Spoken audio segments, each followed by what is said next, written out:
along in certain no. In a Sunday came a pension bid that Piashin a more than down Joseph Chico Buzo, whom your man shot Chavaso. Namo Dada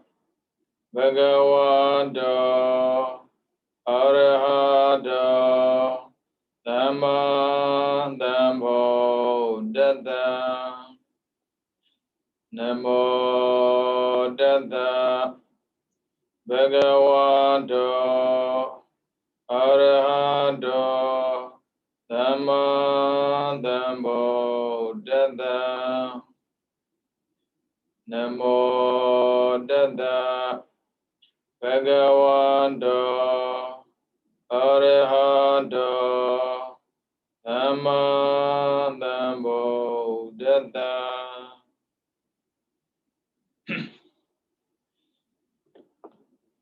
Sinandu dinadami alo minglaba dini natao nasabe kune kunalabai te chada beni bole. Zeno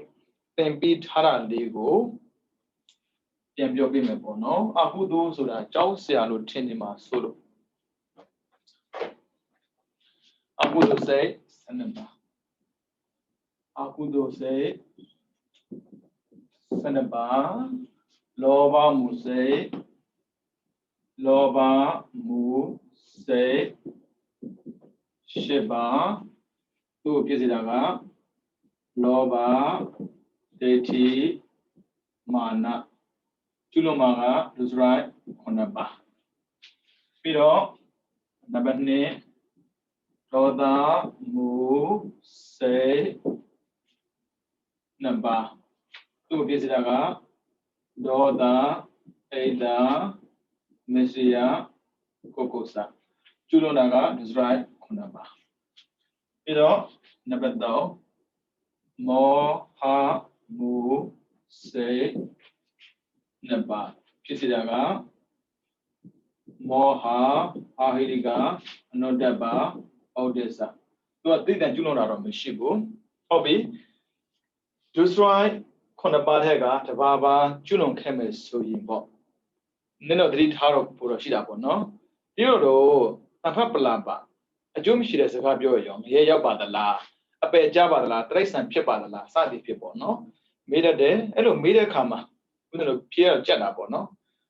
ဒုစရိုက်တိုင်းအပယ်ပို့တာတော့မဟုတ်ဘူးလေဒါပေမဲ့ဒုစရိုက်တိုင်းမကောင်းတဲ့အကျိုးပေးတာတော့အမှန်ပဲအပယ်ပို့လို့တဲ့ထိဒုစရိုက်ပြောတဲ့စကားတော့ရှိကောင်းရှိမှာပေါ့နော်ကိုပြောတဲ့စကားကအရင်မြတ်အဖက်မြတ်ပြောတာတော့ဟုတ်ပါပြီသူများအကျိုးပျက်စီးရပျက်စီးကြောင်းပြောသလားသို့မဟုတ်ကိုအပြင်းပြေပြောသလားဒါလည်းရှိသေးတာ哦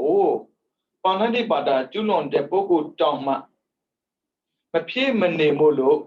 လောလဲတာလားသို့မဟုတ်တကယ်ကိုစိတ်ပါလက်ပါနဲ့ကြိုတင်ကြံစီပြီးတော့လောက်သလားအဲ့ဒီပုံမှန်လည်းမူတည်သေးတယ်လေရှင်တတ်တာနဲ့စင်တတ်တာကွာသလိုပေါ့ရှင်နဲ့စင်တိရစ္ဆာန်ချင်းတူတူပဲအကောင်ကွာတာဖြစ်တဲ့အတွက်ရှင်ကစေတနာခဏနဲ့ပြီးတယ်ခဏရတာနဲ့သူကသေသွားတာအဲ့လိုဒီအပြစ်မကြည့်ဘူးအပြစ်မရှိဘူးပြောတာမဟုတ်အပြစ်ရှိတယ်အပြစ်မကြည့်တာအဲ့ဒါအပယ်ကြဖို့ကတော်တော်ခက်တယ်ဒါပေမဲ့တတ်ထားတာဖြစ်တဲ့အတွက်အသက်ခံဖို့တော့နေတာပေါ့တော့အကုသိုလ်တိုင်းအပယ်ပို့တာမဟုတ်ဘူးဒါပေမဲ့အကုသိုလ်တိုင်းမကောင်းတဲ့ကြိုးပေးတာတော့အမှန်ပဲစင်တတ်ဖို့ကြတော့ဦးဇင်းတို့ကပြင်ရတယ်လေတတ်တယ်ဆိုတဲ့စကားတူပေမဲ့တတ်ဖို့အတွက်ကြိုးစားတဲ့စေတနာမတူဘူးအဲကြောင့်စင်ကိုတိုင်းအပြစ်ကြီးတယ်လို့ပြောတာရှင်ကိုတိုင်းအပြစ်ရှိတယ်လို့ပြောတာဒီတိုင်းပဲဦးဇင်းတို့တန်ဖတ်ပလာပါအကျိုးမရှိတဲ့စကားပြောရင်အပြစ်ရှိတယ်အပြစ်ကြီးတယ်လို့မပြောရဲဘူးဒါပေမဲ့ဘာဖြစ်လို့ဒုစရိုက်လို့ပြောတာလဲဒုမကောင်းတဲ့စရိုက်အကျင့်လေအကျိုးမရှိတဲ့စကားပြောတာမကောင်းတဲ့အကျင့်တစ်ခုပဲအဲ့ဒါကြောင့်မကောင်းတဲ့အကျင့်မို့လို့ဒုစရိုက်လို့ပြောတာအပယ်ပို့မယ်လို့ပြောတာမဟုတ်ပြီနော်ဒါပေမဲ့ပို့ရလောက်တဲ့ထိတော့မကျူးလွန်မိစေနဲ့ပေါ့နော်ခုနရှင်တတ္တမျိုးတတ်တော်တမိပါရဲ့ဒါပေမဲ့မေပြောင်ပြောင်နေမိတဲ့ဆိုရင်အဲ့ဒီအကုသိုလ်အကျိုးပေးဖို့ခက်သွားတယ်ဆိုတော့ကံကိုပြန်ပြီးတော့သင်တဲ့ခါမှာတွေ့ပါလိမ့်မယ်နော်အဲ့ဆိုတော့လောဘမှုစိတ်၈ပါးတဲ့ကတပါးပါနဲ့ လောဘဒိဋ္ဌိမာနကိုအကြောင်းပြုပြီးတော့ဖြစ်လာခဲ့မဲ့ဆိုရင်ကျွလွန်ခဲ့မဲ့ဆိုရင်ဒါကစိတ်ဟိုဘက်ကဒုစရိုက်ဒုစရိုက်ကျွလွန်ရင်တော့အပယ်ကြမှာပေါ့နော်ဒါပေမဲ့လောဘမှုစိတ်ကအပယ်အလုံးပို့တာမဟုတ်ဘူးပိဋ္ဌာနဲ့အတူတကယ်ဖြစ်စေမယ်ဒေါသမှုစိတ်နှစ်ပါးတက်ကတဘာဘာနဲ့ဒုစရိုက်လုံးမဲ့ဆိုရင်တော့ရဲရောက်မယ်ဒါပေမဲ့အိဒါမစ္စယပါခဲ့မဲ့ဆိုရင်တော့နိဗ္ဗာန်ခီးလန်းကိုဖြောက်တန်းစွာသွားဖို့မလွယ်ပါဘူးမဲ့ဖို့ရထားတဲ့ဆိုတာမှာဒုက္ခကလွတ်ဖို့မလွယ်ဘူးခန္ဓာဒုက္ခလွတ်ကောင်းလွတ်ပါလိမ့်မယ်ဒါပေမဲ့သူများရိုက်တဲ့ဒုက္ခလွတ်ဖို့မလွယ်ဘူးပြီးတော့မောဟမှုစိတ်နှစ်ပါးသူကတော့မောဟအာရိကနောတ္တပဩဒိသသူကတော့တိတန်ကျွလွန်တဲ့ဒုစရိုက်မရှိပဲမလို့ဒုစရိုက်ကျွလွန်တဲ့နေမှာသူကလက်တယ်သူမရှိဘဲနဲ့ဒုစရိုက်ကျွလွန်စရာမရှိဘူးသူမရှိဘဲနဲ့လောဘဒေါသမောဟဖြစ်စရာအကြောင်းမရှိဘူးပေါ့နော်ဟုတ်ပြီအာဟုသို့စိတ်ရဲ့ပြီးတော့ဒုစရိုက်ရဲ့နှမျိုးလူတွေအပယ်ကြားတာဟာအဓိကမူရင်းကတော့ဒုစရိုက်ကျွလွန်လို့ဘုသူအခြေခံလဲဆိုရင်ဒိဋ္ဌိနဲ့ဒီမှာပါတဲ့ဝိသေကိစ္စအကြောင်းပြုလို့စိတ်ရှိလို့မဟုတ်ဘူးအာဟုသို့စိတ်ကမဲ့ဖို့မရအောင်တားတာဒုစရိုက်ကအပယ်ရအောင်ပို့တာတားတာနဲ့ပို့တာမတူဘူးအာဟုသို့စိတ်ရှိတိုင်းသာအပယ်ကြားကြီးဆိုရင်အာဟုသို့စိတ်မကင်းသေးတဲ့အနာဂံပုဂ္ဂိုလ်အနာဂံအမြင့်ဆုံးပဲရှန္ဒပြီးရင်သူကအမြင့်ဆုံးတော့ပါတယ်အနာဂံအာဟုသို့မကင်းသေးဘူးဩဒိသရှိသေးတယ်မာနရှိသေးတယ်လောဘရှိသေးတယ်အပယ်ကြောက်လည်းမကြောက်ဘူးဒါပေမဲ့သူတို့ဘာဖြစ်အပယ်မကြတာလဲဆိုတော့သူဆိုရမကျွန်းတော့လို့ဦးဇင်းတို့သင်္นานမှာပါလာမှာပါဝိရဒိအမြဲရှင်နေဆိုမကောင်းတာကိုရှောင်ကျင်နေတဲ့ပုဂ္ဂိုလ်တယောက်မကောင်းတဲ့ဘုံရောက်တဲ့အကြောင်းရှိကိုမရှိဘူးဒါဆိုရှင်ဗျာဒီတော့အကုသိုလ်စိတ်လည်းမဖြစ်ချင်ဘူးဒါပေမဲ့ဖြစ်နေတယ်ဖြစ်ရင်သိလိုက်အကုသိုလ်စိတ်ဖြစ်ရင်သိလိုက်အကုသိုလ်စိတ်ရှောင်လို့မရဘူးဒါပေမဲ့သူစက်ကိုတော့ရှောင်လို့ရတယ်ဟုတ်ပြီနော်အကုသိုလ်စိတ်ကိုကြတော့သိအောင်လုပ်ရမယ်သူစက်ကိုကြတော့ရှောင်နိုင်အောင်ကြိုးစားရမယ်ဒါပေမဲ့ရှင်ဗျာဒီတော့ကျွလွန်ပြီးသွားပြီအဲ့ဒါဆိုရင်ဘယ်လိုလုပ်မလဲရတာပေါ့နီးလန်းရှိတယ်လေပြီးမှဦးဇင်းတို့ကဘုရားစာပြေသင်ပြီးတဲ့အခါမှာပေါ့နော်ဘုရားပြောတဲ့နီးလန်းတိုင်းလည်းအပြုတ်ကိုလိုအပ်တာပေါ့နော်ဘုရားကလူကိုထောက်တာမဟုတ်ဘူးကြောက်တဲ့စိတ်ကိုပြောင်းအောင်ပြောပြီးတယ်လူတွေကအပယ်ကြမှာကြောက်တယ်အပယ်ကြခြင်းအကြောင်းကျတဲ့အခါမှာအကုသိုလ်စိတ်အဲ့အကုသိုလ်စိတ်ကဒုစရိုက်ကျွလွန်တယ်ဒုစရိုက်ကျွလွန်ရင်ပဲအပယ်ကြတော့မယ်လို့ထင်တယ်မဟုတ်ပါဘူးယောဂဖြစ်ရုံနဲ့ကြောက်စရာမရှိဘူးအဲ့ဒီယောဂကိုကူးကျင်တဲ့စိတ်ရှိဖို့တော့လိုတယ်အဲ့ဒါကူးစားတာပဲအဲ့ရှင်မြတ်ဒီယောဂကြောင့်မသိနိုင်ဘူးလေဒါသိလားမသိလားတော့မတတ်နိုင်ဘူးလေသိလားကိုတော့မပြောနဲ့လေဥစ္စာယောဂသက်သာတာရဲ့ယောဂပျောက်တာရဲ့နှစ်ခုရှိတယ်လေတချို့ယောဂကပျောက်တယ်တချို့ယောဂကသက်သာရုံပဲဘယ်လိုပဲဖြစ်ဖြစ်ဗျာဒီယောဂရင်းနဲ့လေတက်လုံးခံစားတာမလို့ခြင်းဘူးဒီတိုင်းပဲအာကုသိုလ်ကြောင့်ကျွလွန်တဲ့ဒုစရိုက်ရှိခဲ့ပါစေ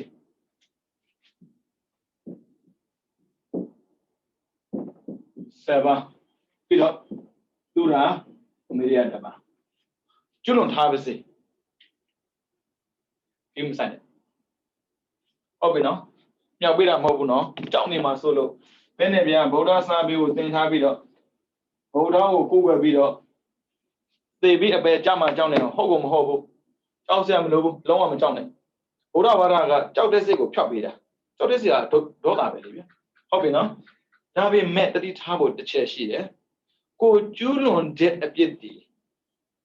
ကိုလိုမရတဲ့အပြစ်တော့အဖြစ်စီနေကိုလိုမရဘူးဆိုတာကျွမ်းသွားပြီကျွမ်းတော့တေဖို့တာပြင်တာဆရာလည်းကိုလိုမရအောင်ယောဂကကျွမ်းတဲ့ဒီမလုပ်ရဘူးအဲ့ဆိုတော့ကျူးလွန်တဲ့ထဲမှာပြောတဲ့ထဲမှာပါပြီးသားပါအခုပူစားမဲ့အခြေအနေကိုပြောမှာမဟုတ်လို့ဒီအမေနဲ့အဖေတော့ယဟန္တာလေးတန်ခါခွဲတာငါခရကိုဒုက္ခပေးတာအဲ့ဒီ5ချက်ကိုမကျွလွန်မိစေနဲ့ဒီ5ချက်ကိုကျွလွန်တော့ဘလို့မှကာလို့မရကြက်တလောက်ကိုလို့မရဘူးဒါဆိုရှင်မြတ်ဒါနလုပ်လို့မရလို့ရတယ်ဒီလောက်ဆက်ပြီးလို့မရလားရတယ် ဘယ်လိုလဲဆိုဥပ္ပဒကကမ္မကရောတိဥပ္ပဘဆောက်တည်လို့ရတယ်ဒါပေမဲ့အဲ့ဒီဒါနအဲ့ဒီဥပ္ပကဒီဘဝမှာတော့မနောက်ဘဝမှာကျိုးပေးဖို့မဟုတ်တန္တရာခီးမှာကြုံတဲ့အခါပဲသူပေးမယ်အဲ့ဆိုအပြည့်ရဲ့ကြီးလုံးတဲ့အပြည့်ကိုတော့မကျူးလွန်မိစေနေလေဗျာအခုပြောမှကဘယ်လိုပုံကိုပဲဖြစ်ဖြစ်တတ်မိတဲ့ဆိုရင်တောင်မှကြောက်စရာမလိုတဲ့အဖြစ်ကိုပြောမလို့အဲ့ဆိုရှင်များဒီတော့ချတော့မှလားမဆိုလို့ဘူးလေဘယ်နဲ့ပြန်ဘုန်းကြီးကလူသက်တဲ့ကိစ္စကိုတိုက်တွန်းစရာမှမလိုတာဒါပေမဲ့လောကမှာဒါမှားပြီဆိုပြီးတော့ဩကာဖြစ်နေမယ်ဆိုတာအဲ့ဒီမှားကိုပြုပြင်နေတယ်ဆိုရှိဖို့တော့လိုတာပေါ့နော်ဒါကြောင့်ဗမာတွေကိုလူစရိုင်း7ပါသို့မဟုတ်သူရမီတွေကတပါကျွလွန်ထားခဲ့တဲ့ဆိုရင်တောင်မှအပြစ်တွေကိုခြေပြောင်းစေဖို့ဆရာတော်တွေကထွင်ထားတယ်ပြောမှာပေါ့နော်ဘုရားလက်ထက်ကတော့ရှိမရှိတော့မသိဘူးပေါ့နော်သူတို့ဩကာလဘုရားရှိခိုး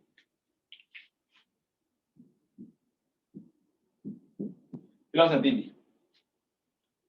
ဩကာသဘုရားရှိခိုးကရှိတဲ့အပြစ်ကိုတောင်းပန်တာရှင်ဘုရားဒီလိုတောင်းပန်လို့ကြည်ရောလားမေးမှာပေါ့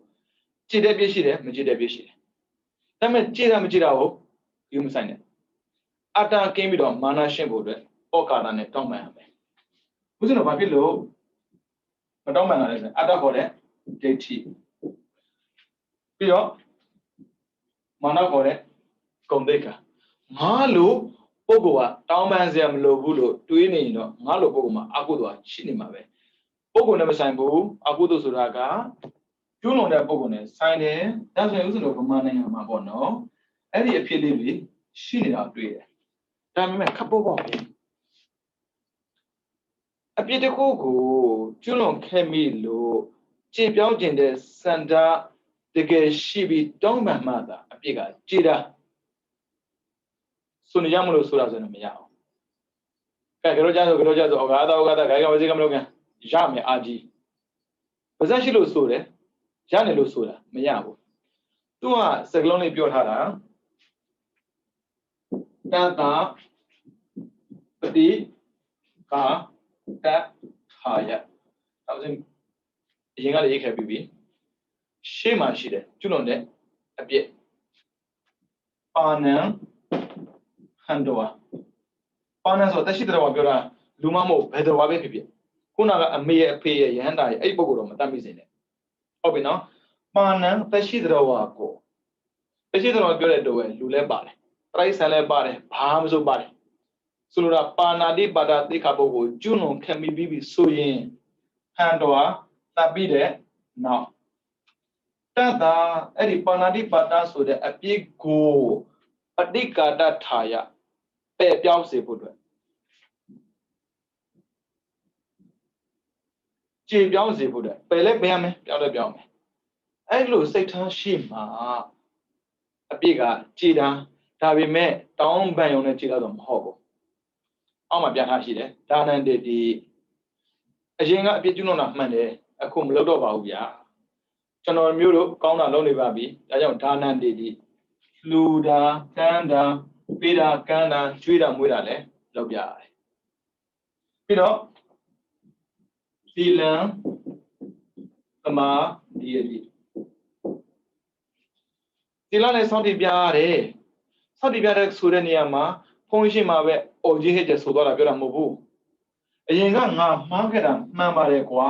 အခုငါမကျူးလွန်တော့ပါဘူးလို့သက်သေပြဖို့အတွက်သီလကိုလုံးဝထိန်းတာတတ်လိုက်တောင်းပန်လိုက်တတ်လိုက်တောင်းပန်အဲ့လိုပြောတာမဟုတ်ဘူးမှားခဲ့ပြီနောက်ထပ်မမှားဖို့အတွက်တောင်းပန်လိုက်တယ်ဒါဆိုရင်ဩဃာသနဲ့တောင်းပန်တဲ့ထဲမှာဦးဇင်းတို့ရထားတာပေါ့နော်ဦးဇင်းတို့ရထားတာလေးပြောပြမယ်ဦးဇင်းတို့ဩဃာသရတာနဲ့အခုခေတ်ဆိုတဲ့ဩဃာသရထားတာနဲ့သိမတူဘူးဗျအာရှင်မြတ်ရဲ့ဩဃာသဆိုတာပဲအဖြစ်တာမှဘာဖြစ်ပါဘူးဒါအတွေ့အကြုံတစ်ခုရအောင်ပြောပြတာပါဦးဇင်းတို့ရထားတဲ့ဩဃာသကြတော့ဩဃာသကာယကံဝစီကံမနောကံမှန်တာပေါ့ကာယကံဝစီကံမနောကံကံသုံးပါးတည်းရှိတယ်လေလူဆိုရင်7ပါးမှာကံသုံးပါးနဲ့သွားတာဟုတ်ကာယကံဝစီကံမနောကံဒါပေမဲ့ခုခေတ်ဆိုကြတာကြတော့ကာယကံဝစီကံမနောကံပြီးရင်သဗ္ဗဒောသခတ်တဲ့တော့အပြစ်တို့ပေါ့တန်းလာတယ်အဲဦးဇင်းတို့ရခဲ့တာပေါ့နော်这长大不个这个也开的。ဩကာသကာယကံဝစီကံမနောကံဧကံသုံးပါးတို့တွင်တဘာဘာသောကံဖြင့်ပြမှမိသည်ရှိတာဟုတ်တာပေါ့ဘယ်နဲ့ဒုစရ7ပါးစလုံးဘယ်သူကျွလွန်မှာလဲဗျကံသုံးပါးစလုံးဘယ်သူကလုံးမှာလဲတခုမဟုတ်တခုတော့မှားတာပေါ့နော်ဒါကြောင့်ဧကံသုံးပါးတို့တွင်တဘာဘာသောကံဖြင့်ပြမှမိသည်ရှိတော့အဲ့ဒါကဩကာသကိုတိပဲဘာသာပြန်ပေးတာပြီးမှသဗ္ဗဒေါသဆိုတာပါဠိပဲခတ်သိမ်းသောအပြည့်တို့ကိုပျောက်ပါစေခြင်းအကျိုးမှာအဲ့ဒါကြောင့်သဗ္ဗဒေါသကိုဘာသာပြန်တယ်ပြီးမှပထမဒုတိယတတိယအဲ့ဒါကြောင့်ပါဠိလိုတစ်ကြိမ်နှစ်ကြိမ်သုံးကြိမ်မြောက်တစ်ကြိမ်နဲ့တောင်းပန်တော့မဟုတ်ပါဘူးတစ်ကြိမ်နဲ့ရှောင်ကျင်တာမဟုတ်ပါဘူးအကျဉ်းချင်းတောင်းပန်တယ်အကျဉ်းချင်းရှောင်ကျင်တယ်အဲ့ဒါကြောင့်ဒါနကိုလည်းတစ်ခါတည်းလုပ်တာမဟုတ်ဘူးထပ်ထပ်လုပ်အောင်မယ်ဟုတ်ပြီနော်ပြီးတော့ဘုရားယတနာတရားယတနာသံဃာယတနာဦးဇင်းတို့ယာခုတာ3ပါးတဲ့ပါတယ်ဒါပေမဲ့နောက်ပိုင်းမှာကျတော့မိဘဆရာထပ်တာမကောင်းဘူးကောင်းပါတယ်ဒါပေမဲ့လောက်ထားတဲ့အပြည့်တွေကိုကြည်ပြောင်းစေတဲ့အစွမ်းတည်မိဘမှလည်းမရှိပါဘူးဆရာမှလည်းမရှိပါဘူးကိုကျွန်းလုံးခဲ့တဲ့ရက်ွက်ထဲမှာလောက်ခဲ့တဲ့အပြည့်တွေကိုအမေကခွင့်လို့ရုံနဲ့ကြည်ပြောင်းလားဗျာဖက်ပြောက်ပါမလဲဒါဆိုဘုရားကရောခွင့်ပြုလို့ကြည်ပြောင်းတယ်အဲ့လိုမဟုတ်ဘူးဦးဇင်းတော်ဘုရားရဲ့ဂုံကိုအောင်ပြုတာနဲ့တပြိုင်နက်ကို့မှာအပြစ်ကကင်းသွားတယ်အဲ့အပြစ်ကင်းတဲ့စိတ်နဲ့တောင်းပန်မှသာဒီမှာတတပိကထားတာရတယ်တောင်းပန်မှသာအပြစ်ကကြည်တာတောင်းပန်ရုံနဲ့မကြည်ဘူးလေကြည်မကြည်ဒါနံဒေတိဒါနလည်းလို့သီလသမာဓိတွေသီလလည်းစောင့်ကြရတယ်ပြီးတော့ဥပောဒတကမ္မံကရောတိဥပောဒထကမ္မံကရောတိဒီပါဠိကိုရေးပေးဖူးတယ်နော်ရေးပေးဖူးတယ်ဥပောလည်းစောင့်ကြည့်လို့ရတယ်ဒါကြောင့်မို့လူတစ်ယောက်ကကောင်းပါတယ်ဆိုတာကိုပြဖို့အတွက်ဒီထက်ကောင်းတာကိုလုပ်ပြီးဖို့တော့လိုတာပေါ့မဟုတ်တာလုပ်ပြီးဒါနလုပ်နေတော့မလုံတော့ဘူးတချို့ရှိတယ်မဟုတ်တာလုပ်ဓမြလည်းတိုင်းမဲ့မဟုတ်တာလည်းလုပ်မယ်လှူဒန်းပေးကမယ်ကျင့်နေတာရတဲ့ပုဂ္ဂိုလ်ကကျင့်တာမှန်ပေမဲ့လောက်ခံတဲ့ပုဂ္ဂိုလ်ကသူ့ကိုကိုကျင့်တရားကောင်းတယ်လို့ဘယ်တော့မှအသိမှန်မပြုဘူးဒါကြောင့်မို့ကိုကျင့်တရားကောင်းတယ်လို့အသိမှန်ပြုဖို့အတွက်၅ပါးတလားဆောက်တည်ရတယ်ဒီတော့လည်းမလုံတော့ဘူးအာယုံကိုပါစွန့်နိုင်တဲ့ပုံကိုတရားဖြစ်တယ်ဆိုတာပြဖို့တယ်ဥပဒရကမ္မပရောတိဥပုပ်လည်းစောင့်ရတယ်ဒါနဲ့ကျင့်ရမှာတော့မရသေးဘူးလေဒါအပြစ်ကြည်ဖို့အတွက်လုံလောက်ပါပြီအပြစ်ကြည်ပြီးတော့အပြစ်ရှင်းတယ်လေမြင်မြတဲ့ဘဝကိုသွားဖို့တဲ့ဇာနံဥပ္ပါဒေတိဇာရောက်လည်းသမထကိုပွားရသေးတယ်ဟောဇာရောက်ပွားရုံနဲ့တော်ပြီလားဆိုမတော်သေးပါဘူးခန္ဓာရှိတဲ့ပုဂ္ဂိုလ်ကဒုက္ခရောက်တတ်တယ်လေအဲကြောင့်ဝိပဿနာဥပ္ပါဒေတိမဉ္ဇဉ်ပူညာရှင်းပြီးဖြစ်တဲ့နေသဒုက္ခနာတကိုသိအောင်လည်းပဲအထောက်ကြည့်ပါအောင်အမှမေကံဥပ္ပါဒေတိမလဲရမယ်တဲ့အခုကြည့်လိုက်ပါဏဟံတော်ပါဏာတိပါဒကိုကျွလွန်တဲ့ပုဂ္ဂိုလ်တရားရဟန္တာဖြစ်တယ်ဆိုတာဒုက္ခပြီးပြီလေရှင်အငွေလိမာလာဖြစ်တာပဲသူတတ်တဲ့ပုဂ္ဂိုလ်ထဲမှာအမေမပါအဖေမပါဘူးရဟန္တာမပါဘူးပြီးတော့တန်ခါကိုနှစ်ဖက်ကွန်းအောင်လုပ်ဖို့နေရတာသူတက္ကသိုလ်ကျောင်းသားတရားပဲလေတန်ခါသူနဲ့မဆိုင်ဘူးပြီးတော့ဘုရားဒုက္ခပြဖို့နေနေတာလားဘုရားနဲ့အခုမှသူကပထမတွေ့တာလေဘုရားတော့လိုက်တယ်မမှီဘူးလေအဲကြောင့်ကံကြီး၅ပါးမထိုက်တဲ့အတွက်သူဒီနောက်ဆုံးဖြစ်တဲ့မေကံဥပ္ပါဒိတိမေကုပါရပြီတယ်ဒီပါဠိကိုကျွန်တော်ပြောခဲ့ပြီးပြီနော်မေကံဥပ္ပါဒိတိမဲလည်းရတယ်အပေညင်လည်းရနိုင်တယ်ပြီးရင်တမပတ်တဲ့ဥပ္ပါဒိတိတမပတ်လည်းရတယ်နိရောဓသပတ်တိဝင်စားလို့ရတယ်သူတို့လိုချင်တာမေကံဥပ္ပါဒိတိပဲတော်ပြီဒီလောက်ဆိုမက်ဖို့ရတယ်ဒါပေမဲ့မက်ဖို့ရတာဒါနလောက်နဲ့ရတာမဟုတ်ဘူးသီလဆောက်တည်ရတော့မဟုတ်ဘူးဝိပဿနာဥပ္ပါဒေတိခန္ဓာဉာဏ်တရားကျင့်ဖို့တော့လိုတယ်တဲ့စဉ်းစားကြည့်ပေါ့မက်ဖို့ရတာဒါကြောင့်မကြောက်ပါနဲ့ဘုရားဝါဒယူထားပြီးတော့စာပေလေးနည်းနည်းသင်တဲ့အခါတရားနည်းနည်းနားတဲ့အခါမှာအဲ့ဒီအမှားကျွလွန်တဲ့ပုံကိုယ်တွေအပြစ်ခံနိုင်တယ်အဲ့လိုကြားတယ်ကြောက်ပြီဆိုရင်ကိုယ်အပြစ်ကျွလွန်တဲ့ထဲမှာပါတော့လေကြောင်မှမသိကြောက်နေတယ်ဘယ်နဲ့ဗျာကြောက်တဲ့စိတ်ကိုပြောင်းအောင်တရားနာတာဝိသေကိစ္စကင်းပြီဆိုရင်လေယုံကြည်မှုအားကောင်းတာဝိသေကိစ္စနဲ့တတ်တာဆက်ချင်ပဲတတ်တာတရားအားနေရင်ဝိသေကိစ္စဝင်လာတယ်အဲ့ဒါကြောက်တယ်မဟုတ်တာလုပ်ထားတယ်မဟုတ်တာလုပ်တယ်ငါကောင်းတဲ့ပုံရောက်ပါမလားတကယ်ကကျွလွန်တဲ့အပြစ်ကြောင့်အပက်ရောက်တာထက်ကျွ ကျွလွန်ထားတဲ့အပြစ်ပေါ်မှာအထက်ထက်ကောက်ကိုဆဖြစ်လို့အပေရောက်တာများတယ်ဥစ္စာတော့အတိတ်မနေနဲ့မမေ့နိုင်ဘူးလူကနှစ်ခုပဲတွေးတတ်တယ်အတိတ်ကိုပြန်တွေးတာရှိတယ်အနာဂတ်ကိုကြိုတွေးတာရှိတယ်ပိစုံပန်တက်တက်ကိုတွေးတယ်လို့မရှိသလောက်ပဲတရားမှတ်တဲ့ပုဂ္ဂိုလ်တော်မှလေဝင်တယ်ထွက်တယ်ရှော့တယ်လို့မှတ်နေတာတောင်မှခါကြရင်လွတ်သွားတတ်တာဟုတ်အဲကြောင့်ပိစုံပန်တက်တက်ကိုရှုဖို့ဆိုတာမျိုးတဲ့ကိစ္စတော့မဟုတ်ဘူးပေါ့နော်ဒါပေမဲ့အသိဉာဏ်ရှိတဲ့ပုဂ္ဂိုလ်တွေကရှောင်လို့ရတာပဲအဲ့ဒီဩဃာတကရောကျိုးထဲမှာပါတယ်အပယ်၄ပါးကတ်၃ပါးရပ်ပြ၈ပါးအပယ်၄ပါးပြီးတော့ကတ်၃ပါးပါတယ်မလားအဲ့မှာဘုဒ္ဓအနေနဲ့ပါဒါတော့မသိမဖြစ်တော့မဟုတ်ပါဘူး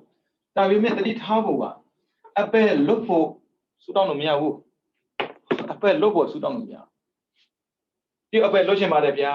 ကြိုက်တော့ဆူတောင်းလို့လွတ်တဲ့ထက်မှာပဲမပါဘူးအဲ့ဒါဘာလို့ဖို့လို့လဲဆိုရင်ဒုစရိုက်ကိုရှောင်ကျင်ဖို့လိုတယ်ဒုစရိုက်ကျွလွန်မိတဲ့ဆိုရင်အဲ့ဒီဒုစရိုက်ကိုကုစားဖို့လိုတယ်အဲ့ကြောင့်ပရမမကျွလွန်မိစေနဲ့ဒုတိယကျွလွန်ခဲ့ပြီးဆိုရင်ကုစားနိုင်အောင်ကြိုးစားကုစားတဲ့ဆိုနောက်တစ်ခါကျွလွန်ဖို့ပြောတာမဟုတ်ဘူးမကျွလွန်တော့ပါဘူးတကယ်လို့များရှင်ပြရေတရောမကျွလွန်ဘူးလို့စိတ်ကဆုံးဖြတ်ထားပြီမယ်ကျွလွန်မိသွားရောထပ်ကုစားဖို့တခါပဲကုစားရမှာပြောတာမဟုတ်ဘူးလေယောဂဖြစ်နေမယ်ဆိုရင်စိတ်ကိုဆက်စားပါဘယ်ထိလဲယောဂပြောင်းတယ်ထိနောက်ထပ်ဒီယောဂထပ်ဖြစ်ရောဒီစိတ်ထပ်စားဖို့ဟုတ်တယ်လေရှင်းလို့စိတ်ကိုတခါပဲစားမပြောတာမှမဟုတ်တာမသိမချင်းစားရမှာလေ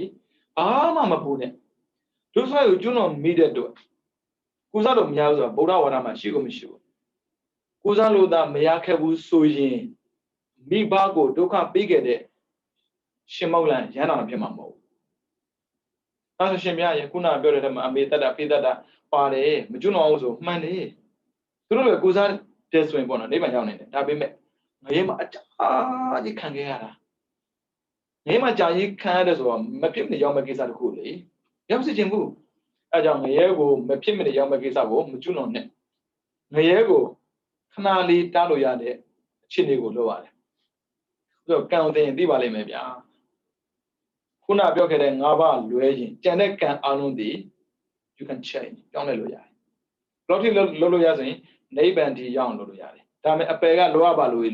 ရားစီသွားပြီးဆူတောင်းနဲ့မပြောက်ဘူး။အပယ်ဘာကြောင့်ရောက်တာလဲပါပြီးသားပဲလေခုနက။လောဘကိုမထိန်နိုင်ပဲနဲ့ဒုစရကျွလွန်ခဲ့မဲ့ဆိုရင်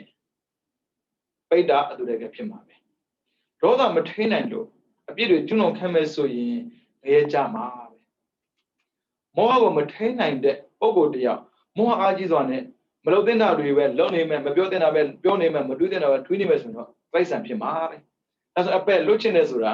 လွယ်လေးပဲလောဘမကြည့်ဖို့ဒေါသမကြည့်ဖို့မောဟမကြည့်ဖို့ဒါပဲလောဘမရှိဒေါသမရှိမောဟမရှိလို့မရဘူးလေဘယ်နဲ့ပြပုရုဇဉ်မှာဆိုပါမှာအဲလောဘဒေါသမောဟမကြည့်ရင်အပက်ကလွတ်ပြီသား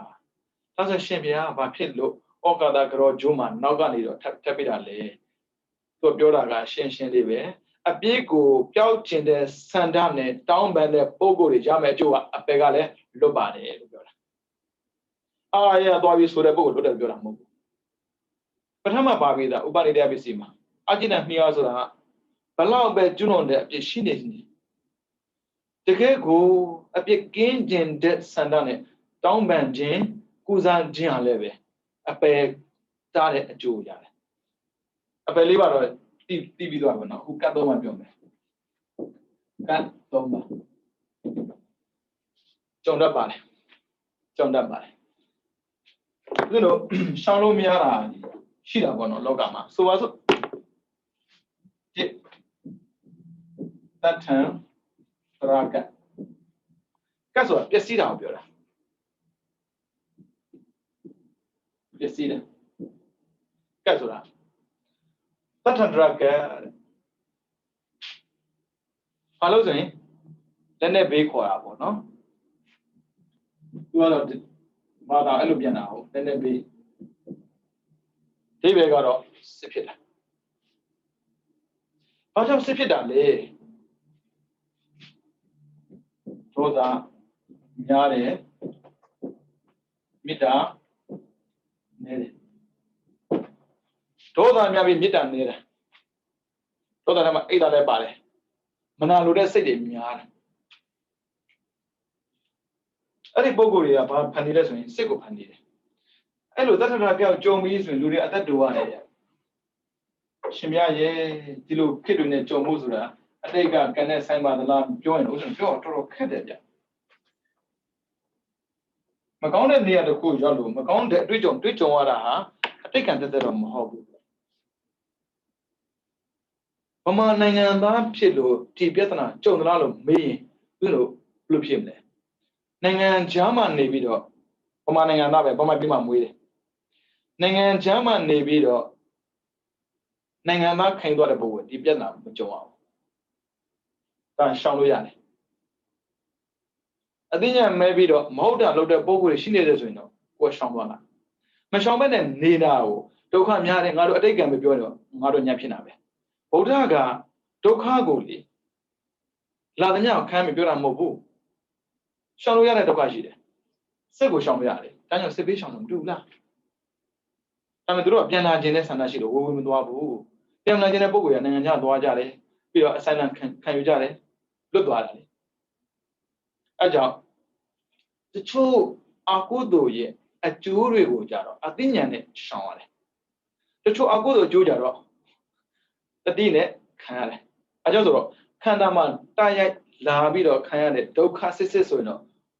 ဥစ္စာရှောင်လို့မရဘူးမိလောက်နေတယ်လေမိလောက်တော့ကံတော့ပူမှာပေါ့ရှောင်သွားလားဒီတိုင်းပဲလက်နဲ့ပေးအသိဉာဏ်မရှိတဲ့ပုဂ္ဂိုလ်တွေကတော့စိတ်ကိုဖန်တီးမှာပဲမေတ္တာအားနေတာကိုတော်တွေကိုချစ်တာကျင့်တာမရှိဘူးဖန်တီးမှာပဲဒါကဩကာသဆိုရုံနဲ့ပြောက်သွားမှာလားဗမာနိုင်ငံလို့ဆိုတော့ဗမာနိုင်ငံပဲရှိတာပဲလေမပြောက်ဘူးအတ္တနာကပြောက်ကျင်တယ်ဆိုရင်ခုနက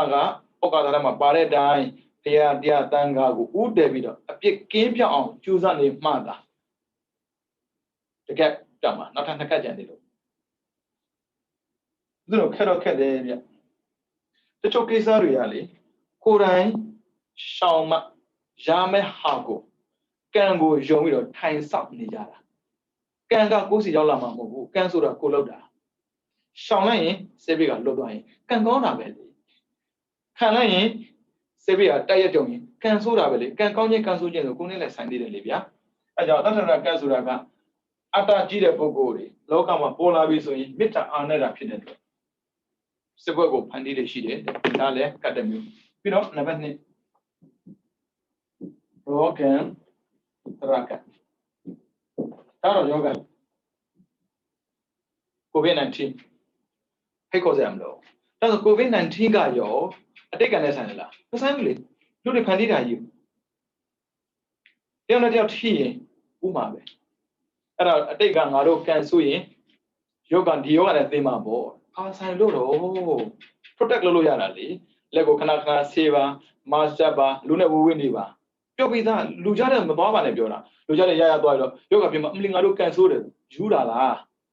ပြောရင်မကောင်းဘူးသူများသာပြောတာမနေ့ကကြရင်ကျက်လက်ဆောင်သွားအောင်ပါရှောင်းမှာပဲတချို့ဟာじゃရှောင်းလို့မရဘူးကုသိုလ်ကြီးကြတော့ရှောင်းလို့မရဘူးလေအမျှပေးရမှာလေသူများဟုတ်ယောဂရှောင်းလို့မရတော့ရတာပေါ့တခုရှိတယ်ကိုယ်စီကိုတိုက်ရရောက်လာရင်တော့ကိုပြီးတော့ပဲရောဂါ drug ကဆိုတာရှောင်လို့ရပါတယ်ဘာဖြစ်လို့ယောဂဖြစ်တာလဲဆိုရင်မောဟများလို့မောဟများတယ်လုံးသိမလို့သိနားမလဲဘူး COVID-19 ဆိုတာအခုထိဘယ်ကလာသိမှာပေါ့နော်တက်ကဘာလုံးပြဿနာခုထိကိုမပြီးသေးဘူးသူ့ကိုသိတဲ့ယောဂကုတယ်လို့သိတဲ့ထားလိုက်မယ်ဆိုရင်အဲ့ဒီယောဂရက်သွားတာဒါမှခက်တာကိုယောဂဖြစ်မှမသိဘူးဟိုသွားဒီသွားနဲ့မသွားတဲ့နေရာသွားတာရမလုပ်တဲ့လောက်ကိုလောက်တာရပြီးတော့ဖန်တီးတဲ့ပုံကိုလည်းဖန်တီးတဲ့နာမဟုတ်ဘူးလေအဲကြောင့် rock and drug ဆိုတာရှောင်လို့ရပါတယ်အဲဖြစ်လာရင်တော့မရဘူးပေါ့နော်အဲကြောင့် rock and drug ဆိုတာလည်းပဲအတိတ်ကံနဲ့လုံးဝသက်ဆိုင်တာတော့မဟုတ်ဘူးအတိတ်ကံလည်းပါတတ်တယ်ဒါပေမဲ့ကိုယ်ကံလည်းကိုယ်အသုံးမချမှုလည်းပါတတ်တယ်အခုဆိုရင် COVID-19 လူတက်ဖြစ်တာမှမဟုတ်တာရသွားတယ်လို့ဖြစ်တာလေအေးမနေ့ကကြောက်ဦးသွားဦးဖြစ်နေရသွားလို့ပဲပေါ့ဟုတ်တယ်လေတတ်နိုင်တယ်ပြောပြီးသားလောက်ပါဒါပေမဲ့ rock and drug ဖြစ်တာကတော့တရားတဲ့မောဟလူတွေလုံးသိမလုံးသိစားတယ်မစားတယ်သွားတယ်မသွားတယ်မသိတော့ စားတယ်မစားတယ်မသိရင်လည်းပဲယောဂဖြစ်တယ်အခုသွားတယ်မသွားတယ်မသိရင်လည်းပဲယောဂဖြစ်တယ်ဒါရောဂထရာကပမာနိုင်ငံတော့ကျုံနေပြီတော့ဘိတ်ခန္ဓာကတော့ဘိတ်ခန္ဓာကငှက်ပြီဒီငှက်ပြီကတခြားကြောင့်မဟုတ်လောဘကြည့်တဲ့လူရှိတော့လောဘကြည့်လို့ရှင်မြတ်ဘာဆိုင်လို့လဲဆိုင်တာပေါ့ဈေးကိုမတန်တဆတင်တယ်မွေစားနိုင်ဘူးငှက်လာတာပြီးတော့လေအဲ့လောဘကြည့်တဲ့ပုဂ္ဂိုလ်ပစ္စည်းကိုသူတို့ပဲတင်ထားလိုက်တာဝယ်တယ်သူတို့တင်ထားတယ်သူများတွေမဝယ်နိုင်တော့ဘူးတဖြည်းဖြည်းနဲ့ငှက်မယ်သူတို့ကသာလောဘမကြည့်ပဲနဲ့ပေါ့နော်အစင်မပြေတဲ့ပုဂ္ဂိုလ်တွေကိုကိုညီမယ်လှူဒန်းမယ်ဆိုရင်ဘယ်ဒုက္ခရောက်လိမ့်မလဲကြားလိုက်အောင်မှာပေါ့ဘန်ကောက်မှာလေရည်ကြီးသေးတယ်ဘယ်နှစ်ခါလည်းမသိပါဘူးစေကျိုးလို့လေနိုင်ငံကကြော်ညာတယ်ဗျပစ္စည်းကိုဈေးတင်ရောက်ရင်ထောင်ချမယ်ဆိုတာလူတွေကလှုပ်မရှိဘူးဝင်မရှိဘူးဆိုရင်ပါဇက်ရှိတဲ့အတွက်ဘိုက်ရှိတဲ့အတွက်စားမှာပဲလေစားချင်မှာပဲဒါပေမဲ့ရှိတဲ့ပိုက်ဆံလေးနဲ့ဝယ်စားပေါ်မလောက်ဘူးဆိုရင်ဘာလို့မှာငတ်သိမှာပေါ့အဲကြောင့်ပိုက်ဆံရှိတဲ့ပုံကိုယ်တွေဝယ်စားနိုင်ပါစေပိုက်ဆံမရှိတဲ့ပုံကိုယ်တွေကြတော့လှူနိုင်ပါစေဆိုတော့လောက်ရတာပမာနိုင်ငံမှာအဲ့လိုမဟုတ်ဘူးအစင်မပြေဘူးဆိုရင်ဈေးကစွတ်တက်တာအဲ့ဒါထေရဝါဒကိုယ်ွယ်တဲ့ပုံကိုယ်တွေပြောလဲငါအောင်ပါဒီကတ်သုံးမှကြုံနေဆိုတခြားကြောင့်မဟုတ်ဘူးမေတ္တာအားနေပြီးတော့ဒေါသကြီးတဲ့ပုံကိုယ်တွေများလာရင်စစ်ဆိုတာဖြစ်လာတာပဲပြီးတော့အတင်းညာခေါင်းပါပြီးတော့လုံးတင်နားမလဲတဲ့ပုံကိုယ်တွေများလာရင်ယောဂဖြစ်တာပဲပြီးတော့အာတကိုရှေ့တန်းတင်ပြီးတော့လောဘကြီးတဲ့ပုံကိုယ်တွေများလာရင်ငတ်တာပဲဘောတဲ့ပုဂ္ဂိုလ်ကနည်းငတ်တဲ့ပုဂ္ဂိုလ်ကများဒီကတ်သုံးပါးကိုလည်းကြုံနေတာပဲလေပမာလည်းဩကာသသူတို့ကိုလည်းဆိုနေတာပဲလေဒါပေမဲ့ဒီအပြစ်တွေကြေပြောင်းအောင်သို့မဟုတ်လောဘဒေါသမောဟကင်းအောင်ပါအောင်ငါတို့ကြိုးစားမယ်ဆိုစိတ်တကယ်ကိုမရှိတော့အဲကြောင့်သန္တရာမှာလေသွားတဲ့ခါတိုင်းမှာကိုကနေတော့အပြစ်ကိုတကယ်ပျောက်ကျင်တဲ့ဆန္ဒနဲ့တောင်းပန်တဲ့လူနဲ့ဟန်လို့ပြီးတောင်းပန်တဲ့လူကွာသွားတယ်ခီးဝေးသွားလေဒုက္ခပါလေဒုက္ခများလေတကယ်ပျောက်ကျင်တဲ့ဆန္ဒနဲ့တောင်းပန်ခဲ့တဲ့ပုံကိုယ်တွေခြေပြောင်းကြိုးစားတဲ့ပုံကိုယ်တွေကြတော့ဒုက္ခပါသွားတာဟန်လို့ပြီးတော့ဩကာသပဲဆိုတဲ့ပုံကိုယ်တွေဩကာသတောင်မဆိုတဲ့ပုံကိုယ်တွေဒုက္ခများလာတာပြလို့ရရင်ပြကျင်တယ်ဘဝတွေရှိနေပါသေးတယ်လူနှစ်ယောက်ရှင်ကြည့်လားအပြစ်ကိုကျူးလွန်တာချင်းတူပြီးမလို့အပြစ်ပြောင်းကျင်တဲ့ဆန္ဒနဲ့အပြစ်ကိုတောင်းပန်ပြီးတော့နောက်ထပ်မလုပ်တဲ့ပုံကိုယ်တယောက်ရဲ့သွားရလမ်းဟာမလို့လဲအပြစ်ကိုပျော်ရေးတောင်းပန်ကျူးလွန်တယ်တောင်းပန်ကိုခေါင်းထဲမှာတော့မရှိဘူးထပ်လုပ်တဲ့ပုံကိုယ်တယောက်ရဲ့သွားရလမ်းကိုပြလို့ရရင်ပြကျင်တယ်မတူဘူးအဲ့တော့ကတ်သုံးပါးကရောဩကာသဆိုရုံနဲ့ပြောက်တယ်လားဆိုမဟုတ်ပါဘူးလောဘဒေါသမောဟရှော့မှလာကတ်သုံးပါးပြောက်တာပါနော်အဲ့ကြောင့်ဩကာသမှာထည့်ထားတာတခြားမဟုတ်ဘူးလောဘဒေါသမောဟရှော့ပြီးတော့အပြစ်တွေကိုတောင်းပန်နောက်ထပ်အပြစ်ကိုကျူးလွန်ပဲနဲ့လောဘဒေါသမောဟခင်းအောင်ကျူးစားတဲ့ပုဂ္ဂိုလ်တွေဟာအပယ်လေးပါကတ်သုံးပါရပ်ပြစ်၈ပါးဉာဏ်ဉာဏ်၅ပါးဝိပဿနာ၄ပါးကင်းစင်ပါတယ်ဆိုတာကိုပြတာအမေဦးဇင်းတော်ကလေဒီတိုင်းဆိုုံနဲ့ပြောက်မယ်လို့ထင်တာကိုဘယ်ပြောက်လိမ့်မလဲကံဆိုတာပြင်ယူရတာဗျကံဆိုတာပြင်ယူရတာကံဟောင်းနေပဲသွားမနေနဲ့လေဗျာပြီးတော့ရပ်ပြစ်၈ပါးလာမယ်ရပ်ပြစ်၈ပါး